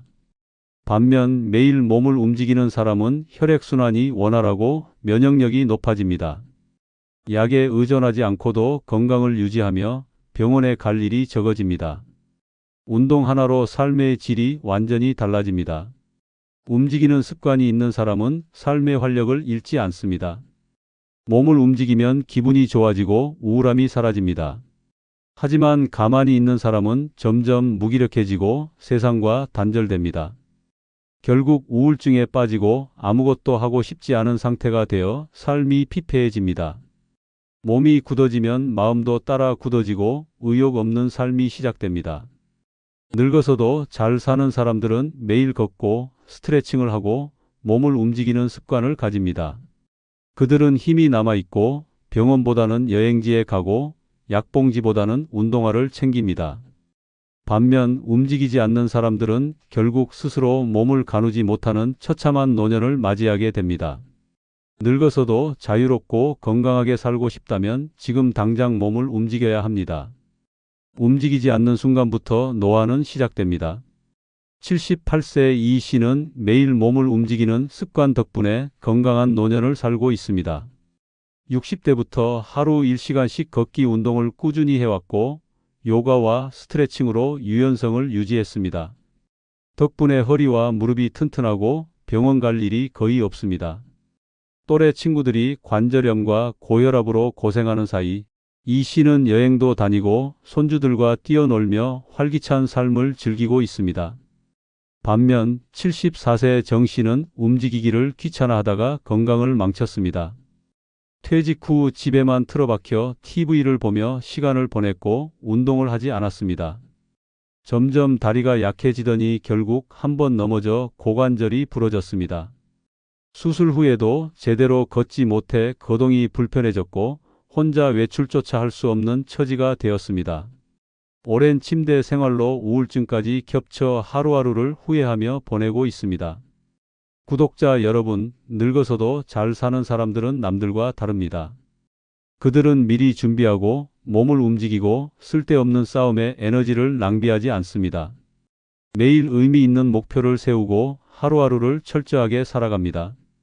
반면 준비 없이 노년을 맞이한 사람들은 건강을 잃고 외로움에 갇히고 후회 속에서 살아갑니다. 노년은 저절로 행복해지지 않습니다. 젊을 때부터 쌓아온 습관과 태도가 결국 인생의 마지막을 결정합니다. 지금부터라도 늙어서 잘 사는 사람들의 특징을 배워야 합니다. 그 차이를 모르면 남은 인생은 고통과 후회의 연속이 될 수밖에 없습니다. 끝으로 좋아요, 구독 부탁드립니다. 늘 건강하시고 행복하시기 바랍니다. 말년을 후회하며 사는 노인은 한결같이 같은 말을 합니다. 그때 그렇게 살지 말았어야 했는데. 젊을 때는 노후를 막연히 생각하지만 나이가 들면 현실이 됩니다. 돈이 없으면 서럽고 건강이 없으면 무기력하고 외로우면 고통스럽습니다. 노후는 운이 아니라 결과입니다. 어떤 태도로 살았고 어떻게 준비했느냐에 따라 말년의 모습이 달라집니다. 지금도 전혀 늦지 않았습니다. 더 늙어서 후회하는 인생이 될 것인지 여유롭고 행복한 노년을 보낼 것인지는 지금의 선택에 달려 있습니다. 좋아요, 구독은 무료이며 다음 영상을 가장 먼저 보실 수 있습니다. 말년에 잘 사는 첫 번째 노인은 작은 돈이라도 저축하는 습관을 가지는 노인입니다. 노후에 가장 불행한 사람은 돈이 없는 사람입니다. 돈이 없으면 아프면 병원에 갈 수도 없고 먹고 싶은 음식도 제대로 못 먹습니다. 자식들에게 손을 벌려야 하는 상황이 오면 자존심도 바닥에 떨어집니다. 그러나 이 모든 것은 젊을 때부터 작은 돈이라도 저축하는 습관만 들여도 충분히 예방할 수 있습니다. 노년에 빈털터리가 되는 가장 큰 이유는 내일 저축하지라는 생각 때문입니다. 오늘 조금 남은 돈을 저축하는 대신 외식 한 번 더 하고 필요하지도 않은 물건을 사고 친구들과 어울려 쓸데없는 소비를 합니다. 그러다 보면 돈은 모이지 않고 나이가 들수록 후회만 가득해집니다. 그때라도 모았더라면이라는 말을 반복하는 노인이 되고 싶지 않다면 지금 당장 저축해야 합니다. 작은 돈을 우습게 보면 평생 가난에서 벗어나지 못합니다. 하루에 커피 한 잔, 군것질 하나를 줄이면 한 달에 몇만 원, 1년에 수십만 원이 모입니다. 이렇게 모은 돈이 10년, 20년이 지나면 엄청난 금액이 됩니다. 그러나 대부분의 사람들은 이 정도 돈으로 무슨 저축이야 라며 흥청망청 써버립니다. 결국 은퇴 후 통장에 남은 돈은 거의 없고 생활비가 부족해 눈치 보며 살아가게 됩니다. 지금 당장 통장부터 만듭니다. 나중에가 아니라 지금이 중요합니다. 1,000원이든 5,000원이든 매일 또는 매주 일정 금액을 저축하는 습관을 들입니다. 처음에는 적은 돈이라도 쌓이면 강력한 힘을 발휘합니다. 노후에 편안하게 살고 싶다면 당장의 사소한 소비를 참아야 합니다. 당장 즐겁자고 펑펑 써버리면 결국 후회하는 것은 본인뿐입니다. 노후에 경제적 자유를 얻는 사람들은 특별한 부자가 아닙니다. 그들은 단지 돈을 함부로 쓰지 않고 꾸준히 모았을 뿐입니다. 반면 평생 돈 걱정에 시달리는 사람들은 대단한 낭비를 한 것도 아닙니다. 단지 작은 돈을 모을 생각조차 안 했기 때문입니다. 지금 쓰는 돈이 나중에 나를 살린다는 생각을 가지고 한 푼이라도 저축하는 습관을 가져야 합니다. 나이가 들면 일할 기회가 줄어듭니다. 젊을 때는 몸을 써서라도 돈을 벌 수 있지만 노년에는 몸도 마음도 지쳐 돈을 벌기가 힘듭니다. 그때 가서 후회하지 않으려면 젊을 때부터 돈을 모아야 합니다. 작은 돈을 모으는 것이야말로 나 자신을 위한 최고의 보험입니다. 이 정도면 괜찮겠지라는 생각은 절대 금물입니다. 돈이 많을수록 선택의 자유가 커집니다. 저축한 돈이 있으면 아플 때 제대로 치료받을 수 있고 자식들에게 짐이 되지 않고 원하는 삶을 살아갈 수 있습니다. 반면 돈이 없으면 누구 눈치 보며 살아야 하고 싶은 것도 제대로 못하고 점점 위축된 삶을 살게 됩니다. 돈이 없으면 자존심도 없습니다. 가난한 노인이 되지 않으려면 하루라도 빨리 저축을 시작해야 합니다. 나중에라는 말은 절대 금지입니다. 지금 당장 저축하는 습관을 들여야 평생 돈 걱정 없는 편안한 노후를 맞이할 수 있습니다. 60대 초반의 박 씨는 젊을 때 돈을 펑펑 쓰는 걸 즐겼습니다. 친구들과 어울려 술자리도 자주 가졌고 해외여행도 1년에 몇 번씩 다녔습니다. 돈은 있다가도 없는 거야 라는 말이 입버릇이었고 저축은 남의 이야기처럼 들렸습니다. 하지만 은퇴 후 현실은 가혹했습니다. 회사에서 나오자마자 수입이 뚝 끊겼고 통장에는 몇백만 원밖에 남지 않았습니다. 처음엔 자존심 때문에 자식들에게 도움을 요청하지 않았지만 생활비가 바닥나면서 결국 손을 벌릴 수밖에 없었습니다. 한때 후배들에게 밥을 사주며 어깨를 으쓱했던 그가 이제는 몇만 원이 없어 고민하는 신세가 되었습니다. 반면 같은 직장에서 근무했던 이 씨는 달랐습니다. 젊을 때부터 매달 일정 금액을 저축했고 사소한 소비도 신중하게 결정했습니다. 은퇴 후에도 연금과 저축한 돈 덕분에 경제적으로 여유로웠습니다. 친구들과 여행도 다니고 손주들에게 선물도 사주며 행복한 노후를 보내고 있습니다. 두 사람의 차이는 단 하나, 젊을 때 작은 돈이라도 모았느냐였습니다. 말년에 잘 사는 두 번째 노인은 꼭 필요한 곳에만 돈을 쓰는 노인입니다. 돈을 어디에 쓰느냐에 따라 노후의 질이 완전히 달라집니다. 꼭 필요한 곳에 돈을 쓰는 노인은 말년이 편안하지만 불필요한 곳에 돈을 펑펑 쓰는 노인은 결국 가난한 노인이 됩니다. 노후에 돈 걱정 없이 살고 싶다면 한 푼이라도 허투루 쓰지 않는 습관을 가져야 합니다. 노년의 가장 큰 적은 쓸데없는 지출입니다. 손주들에게 용돈을 마구 퍼주고 필요하지도 않은 물건을 사드리고 친구들에게 과하게 돈을 쓰는 것은 결국 자신을 힘들게 합니다. 나중에 병원비가 부족하고 생활비가 모자라서 자식들에게 손을 벌려야 할 수도 있습니다. 노년이 되면 가장 중요한 것은 내가 쓸 돈을 지키는 것입니다. 남을 위해 돈을 쓰는 것이 미덕처럼 보일지 몰라도 결국 자기 생활이 어려워지면 아무도 책임져 주지 않습니다. 돈을 계획 없이 쓰는 사람들은 공통적으로 착각을 합니다. 이 정도는 써도 괜찮겠지, 나는 돈을 아끼고 있어라고 생각하지만 실제로는 새는 돈이 많습니다.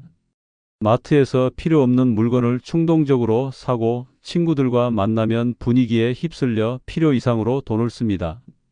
이 작은 돈들이 쌓여 결국 노후에 돈이 부족한 상황을 만듭니다. 꼭 필요한 곳에만 돈을 쓰는 노인은 이 점을 정확히 알고 있습니다. 돈을 꼭 필요한 곳에 쓰는 노인은 병원비, 생활비, 취미 활동 등에 계획적으로 돈을 씁니다. 이들은 무리한 지출을 하지 않으며 감당할 수 있는 범위 내에서 돈을 관리합니다. 반면 돈을 쉽게 쓰는 사람들은 눈앞의 즐거움에 빠져 돈을 흥청망청 쓰고 결국 말년에 후회합니다. 주변에 보면 노년에 돈 걱정 없이 사는 사람들은 단순한 원칙을 지킵니다. 소비를 결정할 때 이것이 정말 필요한가? 를 먼저 생각합니다. 필요 없는 물건이나 충동적인 지출을 줄이고 진짜 중요한 것에만 돈을 씁니다. 이 습관 하나만으로도 노후의 삶이 달라집니다. 노후가 불안한 이유는 돈이 없기 때문입니다. 젊었을 때는 어떻게든 돈을 벌 방법이 있지만 나이가 들면 일할 기회가 줄어듭니다.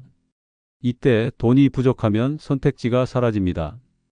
자식에게 의존하거나 정부 지원에 기대야 하는데 이는 자존심도 무너뜨리고 삶의 질도 떨어뜨립니다. 결국 젊을 때부터 불필요한 소비를 줄이고 꼭 필요한 곳에만 돈을 쓰는 습관이 노후를 결정짓습니다. 노년에 가장 위험한 것은 나는 아직 괜찮다라는 착각입니다. 지금 통장에 돈이 남아 있다고 해서 안심해서는 안 됩니다. 몇 년 후에는 상황이 어떻게 변할지 모릅니다. 지금 당장 자신이 어디에 돈을 쓰고 있는지 점검하고 꼭 필요한 곳에만 돈을 쓰는 습관을 들여야 합니다. 그래야 말년에 후회 없는 삶을 살 수 있습니다. 70대 김 씨는 젊을 때부터 씀씀이가 컸습니다. 돈이 생기면 먼저 친구들에게 한턱 내고 명품 가방도 몇 개씩 사드렸습니다. 손주들이 찾아오면 용돈을 펑펑 주고 자식들에게도 돈을 아낌없이 보냈습니다. 돈이 있어야 쓸 맛이 나지 라며 통장 잔고는 신경도 쓰지 않았습니다. 그러나 은퇴 후 상황이 달라졌습니다. 더 이상 수입이 없으니 돈이 빠르게 줄어들었습니다. 병원비라도 생기면 한숨부터 나왔고 생활비가 부족해 결국 자식들에게 도움을 요청했습니다. 한때 통 크던 김 씨는 이제 10,000원 한 장에도 고민해야 하는 신세가 되었습니다. 반면 같은 또래인 박 씨는 달랐습니다. 젊을 때부터 돈을 계획적으로 썼고 꼭 필요한 곳에만 돈을 사용했습니다. 손주들에게 용돈을 줄 때도 계획적으로 했고 소비를 할 때마다 정말 필요한가? 를 먼저 생각했습니다. 덕분에 은퇴 후에도 경제적으로 여유로웠고 여행도 다니며 원하는 삶을 살고 있습니다. 돈을 쓸 때 신중했던 박 씨와 달리 마구 쓴 김 씨의 말년은 극명하게 갈렸습니다. 노후를 편안하게 보내고 싶다면 지금부터라도 꼭 필요한 곳에만 돈을 써야 합니다. 말년에 잘 사는 세 번째 노인은 건강을 챙겨 의료비 지출을 줄이는 노인입니다. 노년에 돈보다 더 중요한 것은 건강입니다. 건강을 잃으면 돈이 있어도 소용없고 돈이 없으면 치료도 제대로 못 받습니다. 결국 건강을 챙기는 것이 곧 돈을 지키는 길입니다. 의료비는 한번 들어가기 시작하면 끝이 없습니다. 병원비, 약값, 치료비로 통장이 바닥나고 결국 자식들에게 손을 벌리는 신세가 됩니다. 이렇게 되고 싶지 않다면 지금 당장 건강을 관리해야 합니다. 의료비 때문에 무너지는 노인은 생각보다 많습니다. 건강을 방치하다가 병이 생기면 그때부터 돈이 무섭게 빠져나갑니다. 감기 한 번 걸려도 병원비가 부담스럽고 만성질환이라도 생기면 치료비가 한 달 생활비보다 더 많이 나갑니다. 한번 병원 신세를 지기 시작하면 계속해서 악순환이 반복됩니다. 약 없이는 못 살고 병원비 걱정에 생활 자체가 힘들어집니다. 젊을 때는 돈을 아끼기 위해 건강을 희생하지만 나이 들어서는 건강을 되찾기 위해 돈을 쏟아붓습니다. 하지만 이미 늦은 경우가 많습니다. 건강은 한번 무너지면 회복이 어렵습니다. 따라서 돈이 없어서가 아니라 돈을 아끼기 위해서라도 건강을 챙겨야 합니다. 의료비 지출을 줄이는 가장 좋은 방법은 병원에 갈 일이 없도록 만드는 것입니다. 규칙적인 운동을 하고 건강한 식습관을 유지하는 노인은 병원비 걱정을 하지 않습니다. 반면 아무거나 먹고 몸을 전혀 움직이지 않는 노인은 병원비에 허덕이며 살아갑니다. 작은 습관 하나가 평생을 좌우합니다. 하루 30분 걷기, 정기적인 건강검진, 과식하지 않는 습관만 가져도 노후의 의료비 부담을 크게 줄일 수 있습니다. 건강을 챙기지 않으면 말년이 비참해집니다. 나이가 들면 어디 한 곳쯤 아픈 것은 당연하다고 생각하지만 그렇지 않습니다. 스스로 관리하는 사람들은 80, 90세가 되어도 큰 병 없이 건강하게 살아갑니다. 하지만 건강을 방치한 사람들은 병원비에 쩔쩔매며 힘든 노년을 보냅니다. 병원에 가는 것이 일상이 되고 약 없이는 하루도 버티지 못합니다. 건강관리는 선택이 아니라 필수입니다. 운동하기 귀찮다고 몸이 조금 불편하다고 가만히 있으면 결국 더 큰 고통을 겪게 됩니다. 건강을 챙기는 것은 의료비를 아끼는 가장 확실한 방법입니다. 생활 습관을 바꾸는 것이 병원비 몇천만 원을 버는 것과 같습니다. 지금 당장 몸을 움직이고 음식을 가려 먹고 건강검진을 받는 것이 노후를 위한 최고의 투자입니다. 의료비 때문에 허덕이는 삶을 살고 싶지 않다면 지금부터 건강을 챙겨야 합니다. 약값과 병원비에 쩔쩔매는 노인이 될 것인지 건강하게 자유로운 삶을 살 것인지는 지금의 선택에 달려 있습니다. 돈보다 건강이 먼저입니다.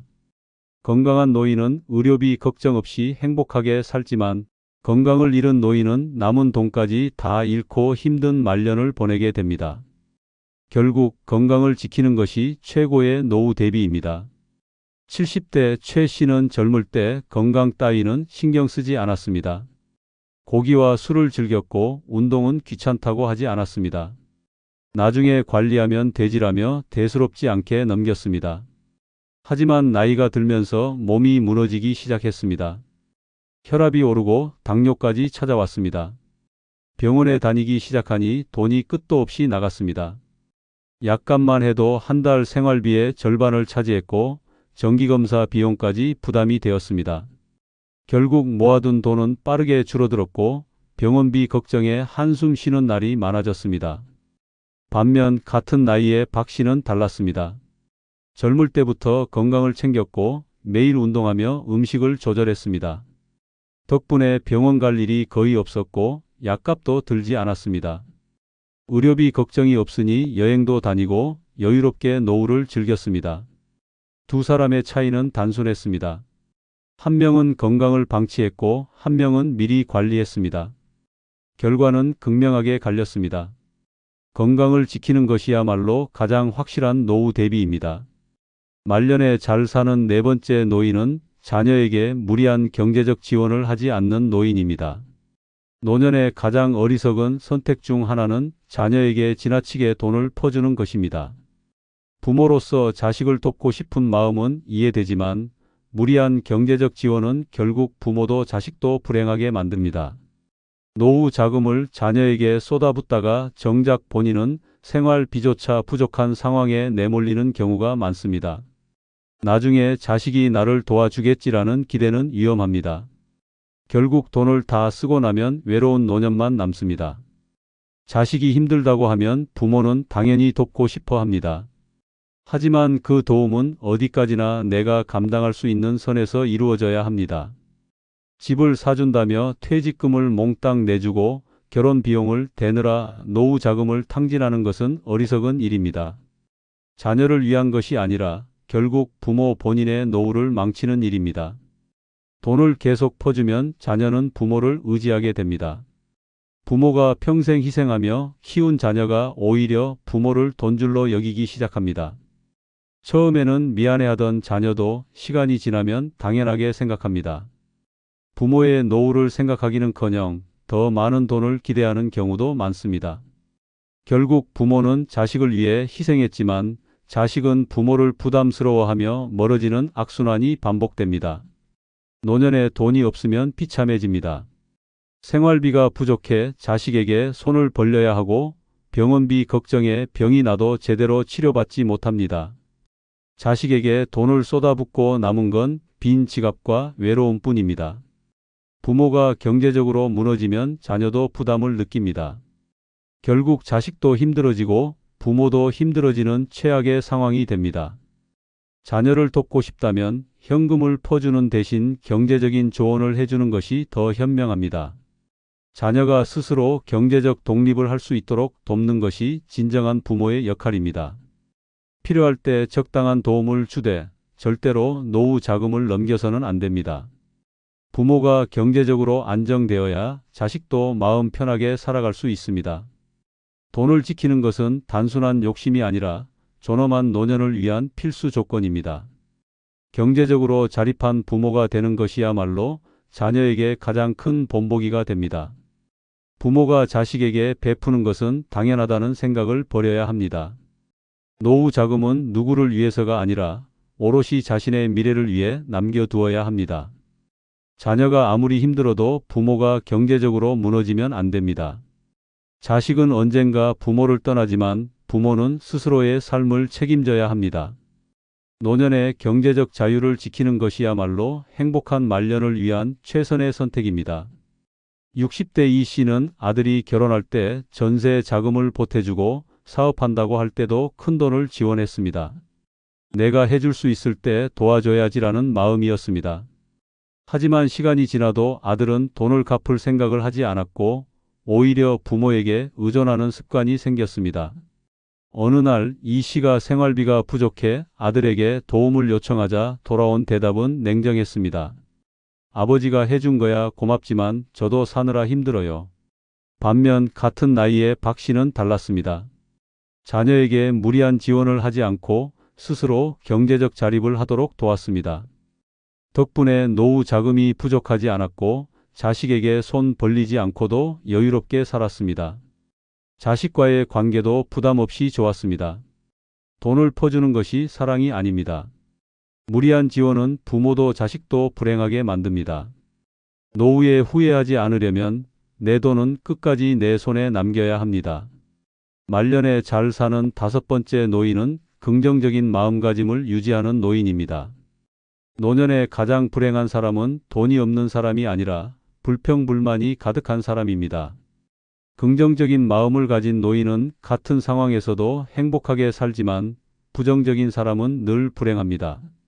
결국 말년의 삶을 결정하는 것은 돈도 건강도 아닌 마음가짐입니다. 세상을 탓하고 자식 탓하고 몸이 아프다고 불평하는 노인은 주변 사람들도 지칩니다. 가족도 친구도 점점 멀어지고 결국 외로운 노년을 맞이하게 됩니다. 반면 작은 일에도 감사하고 좋은 면을 보려고 노력하는 노인은 어디서든 환영받습니다. 같은 나이에 같은 환경에서도 어떤 사람은 즐겁게 살고 어떤 사람은 불행에 빠지는 이유가 바로 이것입니다. 긍정적인 노인은 문제를 기회로 만듭니다. 몸이 아프면 더 건강을 챙기려고 노력하고 돈이 부족하면 알뜰하게 사는 법을 배웁니다. 새로운 것에 도전하는 것도 두려워하지 않습니다.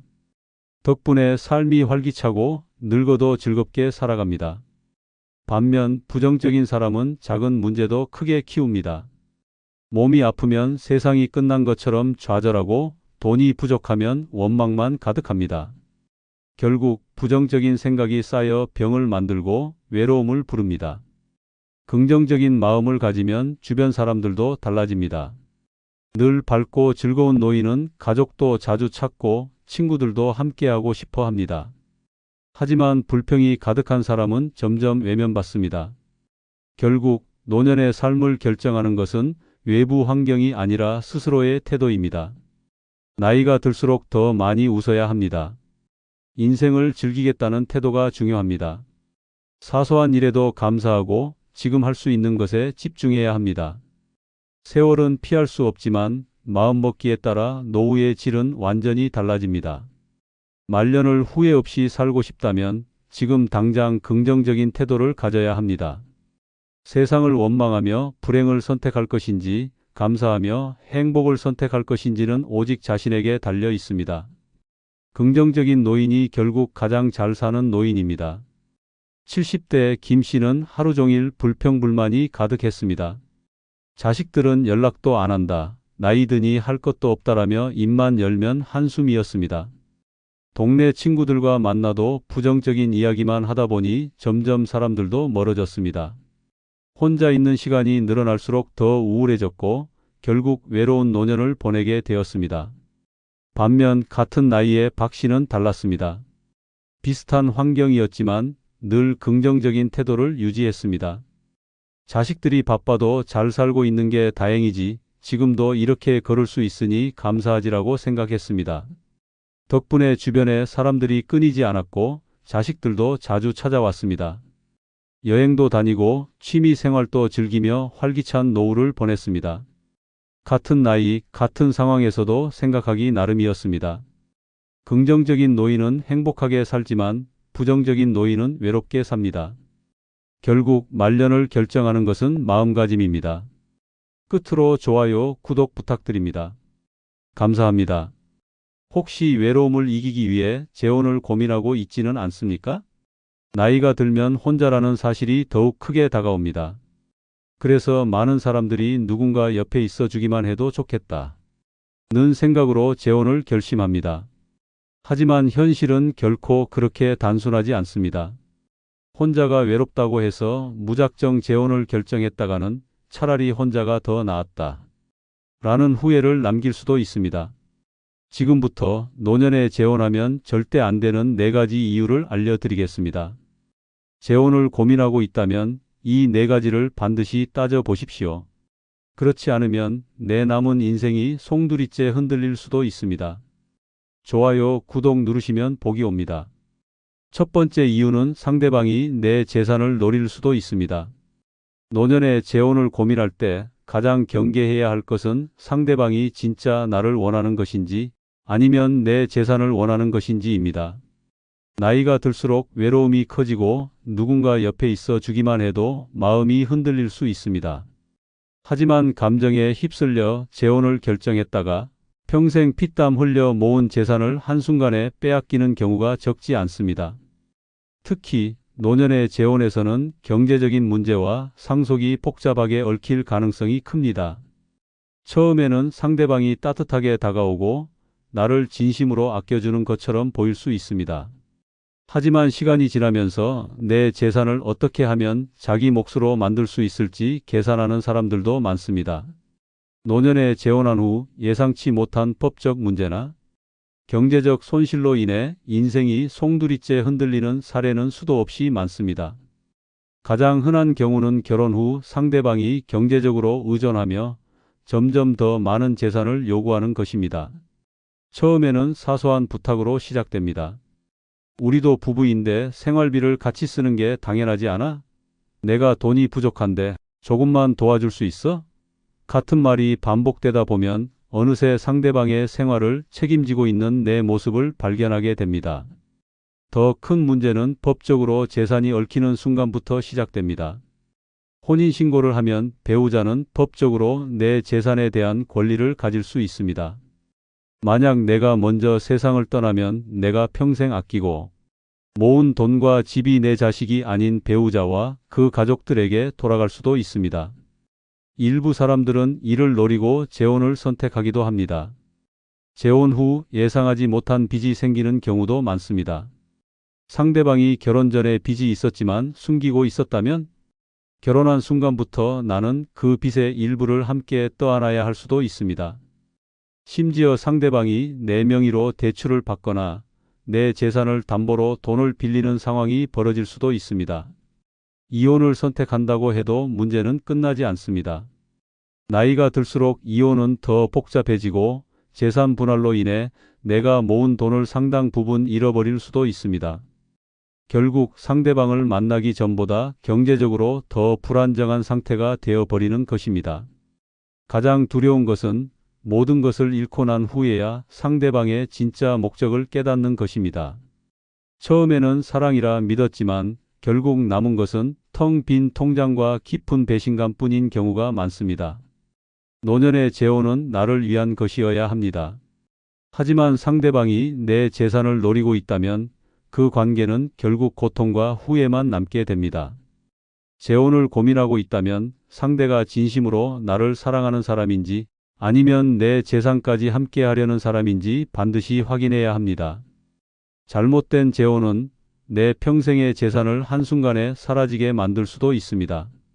72세 이 씨는 몇 년 전 자녀들이 독립한 후 찾아온 외로움을 이기지 못하고 재혼을 결심했습니다.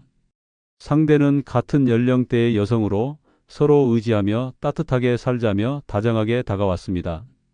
이 씨는 오랜만에 느껴보는 설렘에 빠져 혼인신고까지 마쳤습니다. 하지만 결혼 후 얼마 지나지 않아 상대방의 태도는 급변했습니다. 아내는 경제적으로 어렵다며 생활비를 요구하기 시작했습니다. 부부라면 함께 나누는 게 당연하지 않느냐는 말에 이 씨는 처음에는 선뜻 도왔습니다.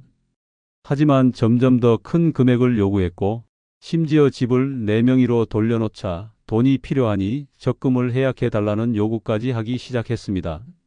불안함을 느낀 이 씨가 거절하자 아내는 차갑게 변했습니다. 더 이상 다정한 말도 없었고 얼굴을 마주할 때마다 불만을 쏟아냈습니다. 결국 이 씨는 이혼을 결심했지만 법적으로 혼인 상태였기 때문에 재산 분할을 피할 수 없었습니다. 평생 일하며 모아온 돈 중 절반 가까이를 잃고 난 후 이 씨는 깨달았습니다. 사랑이라 믿었던 것이 결국 내 재산을 노린 것이었구나. 그는 후회했습니다. 차라리 혼자가 더 나았다. 내 인생 마지막을 망쳤다. 노년에 재혼 감정이 아니라 철저한 현실 검토가 필요합니다. 잘못된 선택은 평생을 후회하게 만들 수도 있습니다. 두 번째 이유는 상대방의 건강 상태에 따라 노년이 병간호로 끝날 수도 있습니다. 노년에 재혼을 고민하는 가장 큰 이유 중 하나는 서로 의지하며 함께 늙어가자는 생각입니다. 하지만 현실은 그렇게 낭만적이지 않습니다. 상대방의 건강 상태에 따라 내 남은 인생이 배우자의 간병인으로 끝날 수도 있습니다. 젊었을 때는 아프더라도 회복이 빠르고 함께 해결할 수 있는 시간이 충분했습니다. 하지만 노년에는 이야기가 달라집니다. 한번 건강이 악화되면 회복이 어려워지고 상대방을 돌봐야 하는 시간이 길어질 가능성이 큽니다. 처음에는 단순한 병원 동행이나 약 챙기는 일로 시작될 수 있지만 시간이 지날수록 상황은 점점 악화될 수도 있습니다. 특히 상대방이 이미 기저질환이 있거나 건강이 좋지 않은 상태라면 재혼 후 얼마 지나지 않아 간병인이 되어버릴 가능성이 높습니다. 관절염, 당뇨, 심장병, 치매 같은 만성 질환이 있다면 시간이 갈수록 나의 삶도 그 병에 묶이게 됩니다. 상대방이 움직이기 힘들어지면 목욕을 도와주고 식사를 챙겨주고 병원비와 약값까지 감당해야 하는 상황이 벌어질 수도 있습니다. 더 심각한 문제는 이런 간병이 당연한 의무가 되어버리는 순간입니다. 처음에는 서로 돕고 살아야지 라고 생각할 수 있지만 상대방과 그 가족들은 배우자가 돌보는 게 당연하지 않나? 라는 태도를 보일 수도 있습니다. 상대방의 자녀들이 찾아와 우리도 바쁘니까 부모님 잘 부탁드립니다. 라고 말하고 떠나는 순간 나는 혼자 모든 걸 감당해야 하는 처지가 될 수도 있습니다. 노년의 병간호는 단순한 헌신이 아닙니다. 정신적, 육체적, 경제적으로 엄청난 희생을 요구합니다. 상대방을 돌보느라 나 자신의 건강이 악화될 수도 있고 하루 종일 병원과 집을 오가며 내 인생이 사라지는 기분이 들 수도 있습니다. 병간호를 하다 보면 나는 언제 쉬고 언제 나를 위한 삶을 살 수 있을까? 라는 의문이 들게 됩니다. 더욱이 상대방이 치매나 중증 질환을 앓게 된다면 상황은 더욱 심각해집니다. 단순한 간병을 넘어서 상대방이 나를 인식하지 못하고 폭력적인 행동을 하거나 24시간 돌봄이 필요한 상태가 된다면 이때는 선택권조차 사라집니다. 나는 상대방을 버릴 수도 없고 떠날 수도 없으며 마지막까지 간병을 해야 하는 처지가 되어버릴 수도 있습니다.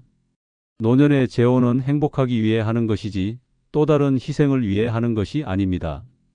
상대방이 건강을 제대로 관리하고 있는지, 기존 질병이 있는지, 가족들의 간병 태도는 어떤지 철저히 확인해야 합니다. 단순히 나중에 서로 돌봐주면 되겠지 라는 막연한 생각으로 재혼했다가는 나의 남은 인생이 병간호로 끝나버릴 수도 있습니다.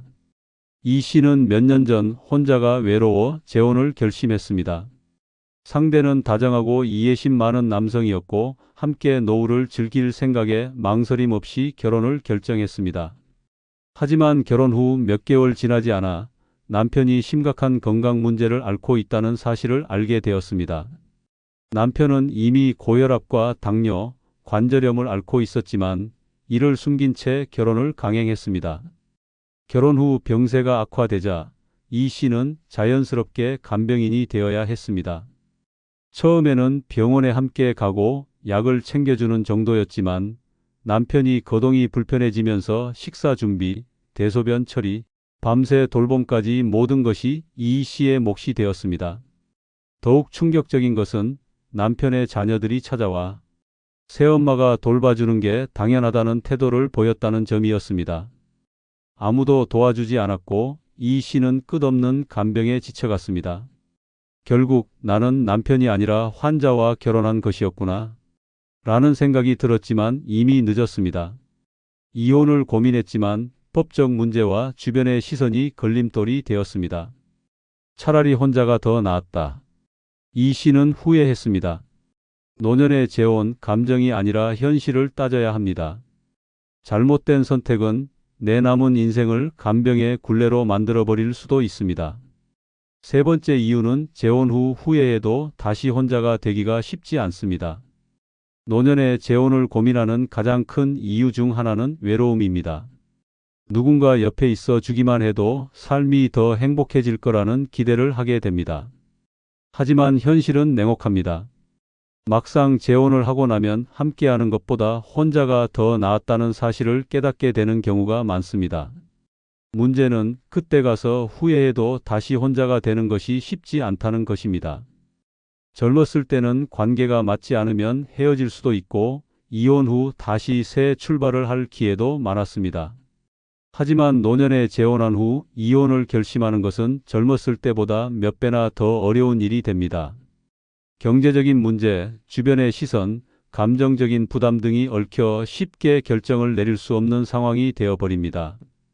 가장 큰 걸림돌은 경제적인 문제입니다. 혼인신고를 한순간부터 법적으로 배우자로서의 권리와 의무가 생깁니다. 만약 이혼을 하게 되면 재산 분할, 연금 나눔, 심지어 상대방이 경제적으로 나에게 의존하고 있었다면 생활비까지 요구받을 수도 있습니다. 노년에 이런 법적 분쟁을 감당하는 것은 쉽지 않으며 결국 그냥 참고 사는 게 낫겠다 라는 결론에 이르게 됩니다. 또한 주변의 시선과 가족들의 반응도 무시할 수 없습니다. 자식들이 처음에는 엄마 아빠도 행복해야지라고 말하며 재혼을 응원했더라도 막상 이혼을 고려하면 그 나이에 또 이혼을 하겠다고 그냥 참고 사는 게 낫지 않아? 라며 반대할 가능성이 큽니다. 이혼을 결정하기 위해서는 가족들의 동의를 구해야 하는 분위기가 만들어질 수도 있고 결국 혼자 결정할 수 있는 문제가 아니게 되어버립니다. 더 큰 문제는 감정적인 부담입니다. 한때는 사랑했던 사람을 떠나야 한다는 죄책감, 나이 들어 또다시 혼자가 된다는 두려움이 커지면서 이혼을 결심하기가 더욱 어려워질 수 있습니다. 많은 노년 이혼자들이 다시 혼자가 될 바엔 그냥 참고 살자 라고 말하는 이유가 바로 이것입니다. 그리고 노년에는 이혼 후의 삶을 다시 정리하는 것이 젊을 때보다 훨씬 힘듭니다. 새로운 곳에서 새로운 생활을 시작하는 것도 어렵고 정서적으로도 깊은 공허함을 느낄 수 있습니다. 결국 참고 살아가지만 그 과정에서 더 큰 외로움과 후회를 경험하게 될 수도 있습니다. 노년의 재혼은 단순한 사랑이 아닙니다. 내 남은 생을 결정하는 중대한 선택입니다. 단순히 외로움을 해결하려고 서둘러 재혼했다가는 이혼도 못하고 벗어나지도 못한 채 감정적으로나 경제적으로 얽혀버리는 최악의 상황을 맞이할 수도 있습니다. 재혼을 고민하고 있다면 반드시 스스로에게 물어보아야 합니다. 이 결혼이 정말 평생 유지될 수 있을까? 만약 실패했을 때 나는 다시 혼자가 될 수 있을까? 이 질문에 확신이 없다면 재혼을 다시 생각해 봐야 합니다. 혼자가 두려워 결혼을 선택하는 것은 더 큰 후회를 불러올 수도 있습니다. 71세 이 씨는 오랜 독신 생활 끝에 외로움을 이기지 못하고 재혼을 결심했습니다. 상대는 비슷한 나이대의 남성이었고 서로 의지하며 살자는 말에 마음이 움직였습니다. 하지만 결혼 후 얼마 지나지 않아 이 씨는 끔찍한 현실을 마주했습니다. 남편은 성격이 급하고 고집이 강했으며 사소한 일에도 짜증을 냈습니다. 생활 습관도 완전히 달라 매일 부딪혔고 점점 대화조차 줄어들었습니다. 결국 남편과 함께 사는 것이 혼자 사는 것보다 더 힘들다는 사실을 깨달았습니다. 이혼을 결심했지만 현실은 예상보다 훨씬 더 복잡했습니다. 혼인신고를 한 상태였기 때문에 재산 분할 문제가 발생했고 남편은 함께 살아온 시간이 있으니 내 몫을 달라며 법적 대응까지 준비했습니다. 가족과 친구들은 그 나이에 이혼해서 뭐 하려고 그냥 참고 살아 라며 반대했고 주변의 시선도 부담스러웠습니다. 결국 이 씨는 이혼도 못하고 그렇다고 행복하지도 않은 상태로 남편과의 삶을 지속할 수밖에 없었습니다. 이럴 줄 알았으면 절대 재혼하지 않았을 거야. 그는 깊이 후회했습니다. 노년의 재혼 한번 들어가면 쉽게 빠져나올 수 없습니다. 잘못된 선택은 평생을 후회하게 만들 수도 있습니다. 네 번째 이유는 서로의 생활 습관 차이가 극명하게 드러날 수 있습니다. 노년의 재혼을 고민할 때 많은 사람들이 좋은 사람과 함께라면 괜찮겠지 라고 생각합니다. 하지만 막상 결혼을 해보면 좋은 사람과 함께 살기 좋은 사람은 완전히 다르다는 사실을 깨닫게 됩니다. 특히 젊을 때는 서로 맞춰갈 시간이 있지만 노년에는 이미 오랜 세월 고착된 생활 습관이 있기 때문에 작은 차이조차 극심한 갈등으로 번질 가능성이 높습니다. 생활 습관의 차이는 생각보다 훨씬 더 심각한 문제를 만들 수 있습니다. 하루의 시작과 끝이 다르다면 한 사람은 새벽부터 일어나 활동하는 아침형 인간인데 다른 한 사람은 늦잠을 자고 밤늦게까지 TV를 보는 생활을 한다면 처음에는 참고 이해하려 해도 결국 조용히 좀 해. 왜 이렇게 늦게까지 앉아? 라는 불만이 터져 나올 것입니다. 식습관이 맞지 않는 것도 큰 문제입니다. 한 사람은 집에서 직접 요리한 건강식을 선호하는데 다른 한 사람은 외식을 좋아하고 기름진 음식을 즐긴다면 하루 이틀은 양보할 수 있지만 매일같이 음식으로 스트레스를 받는다면 그 관계가 과연 행복할 수 있을까요? 청결과 정리 습관도 심각한 갈등을 일으킵니다. 한 사람은 깨끗하고 정돈된 환경을 유지해야 마음이 편한데 다른 한 사람은 물건을 아무데나 놓고 정리를 하지 않는다면 시간이 지날수록 불만은 쌓이고 결국 대체 왜 이렇게 사는 거야? 라는 말이 오가면서 싸움으로 번질 수 있습니다. 돈을 쓰는 방식도 큰 문제입니다. 한 사람은 꼼꼼하게 절약하는 스타일인데 다른 한 사람은 돈을 계획 없이 쓰는 스타일이라면 처음에는 서로 맞춰가면 되겠지 라고 생각하지만 시간이 지나면 결국 내가 왜 이 사람 때문에 불안해해야 하지? 라는 불만이 쌓이게 됩니다. 생활 습관 차이는 젊었을 때는 이해하고 적응할 시간이 있지만 노년에는 거의 불가능에 가깝습니다. 오랜 세월 동안 굳어진 습관을 바꾸는 것은 쉽지 않으며 오히려 상대의 방식을 이해하려 하기보다는 이 나이에 내가 왜 맞춰야 해? 라는 생각이 강해지기 마련입니다. 더욱이 생활 습관 차이로 인해 다툼이 반복되면 같이 있어도 외로운 관계가 될 가능성이 큽니다. 처음에는 그래도 배우자가 있으니 덜 외롭겠지 라고 생각하지만 결국은 차라리 혼자가 더 편했을 텐데 라는 후회로 이어질 수 있습니다. 노년의 재혼은 새로운 행복을 찾는 선택이어야 합니다. 하지만 생활 습관 차이가 극명하게 드러나면 그 관계는 행복이 아니라 스트레스와 갈등의 연속이 될 수 있습니다. 재혼을 고민하고 있다면 감정보다 현실을 먼저 고려해야 합니다. 이 사람과 함께할 때 내 생활이 더 편안해질 수 있을까? 이 질문에 확신이 없다면 차라리 혼자가 더 나을 수도 있습니다. 70세 김 씨는 혼자 지내는 것이 외로워 재혼을 결심했습니다. 상대는 같은 연령대의 남성이었고 다정하고 배려심이 깊었습니다. 처음에는 이 사람과 함께라면 행복한 노후를 보낼 수 있겠지 라고 생각했지만 결혼 후 생활이 시작되자 끔찍한 현실이 드러났습니다. 남편은 늦게까지 TV를 켜두고 잠드는 완벽한 저녁형 인간이었고 김 씨는 새벽에 일어나 하루를 시작하는 아침형 인간이었습니다. 조금만 맞춰주면 안 돼? 라며 서로를 설득하려 했지만 시간이 지나면서 불만이 쌓이기 시작했습니다. 식사 문제도 심각했습니다. 김 씨는 직접 건강식을 만들어 먹는 걸 좋아했지만 남편은 그냥 밖에서 사 먹자 라며 외식을 고집했습니다. 음식 취향 하나조차 맞추기 어려웠습니다. 청결 문제도 스트레스를 극대화시켰습니다.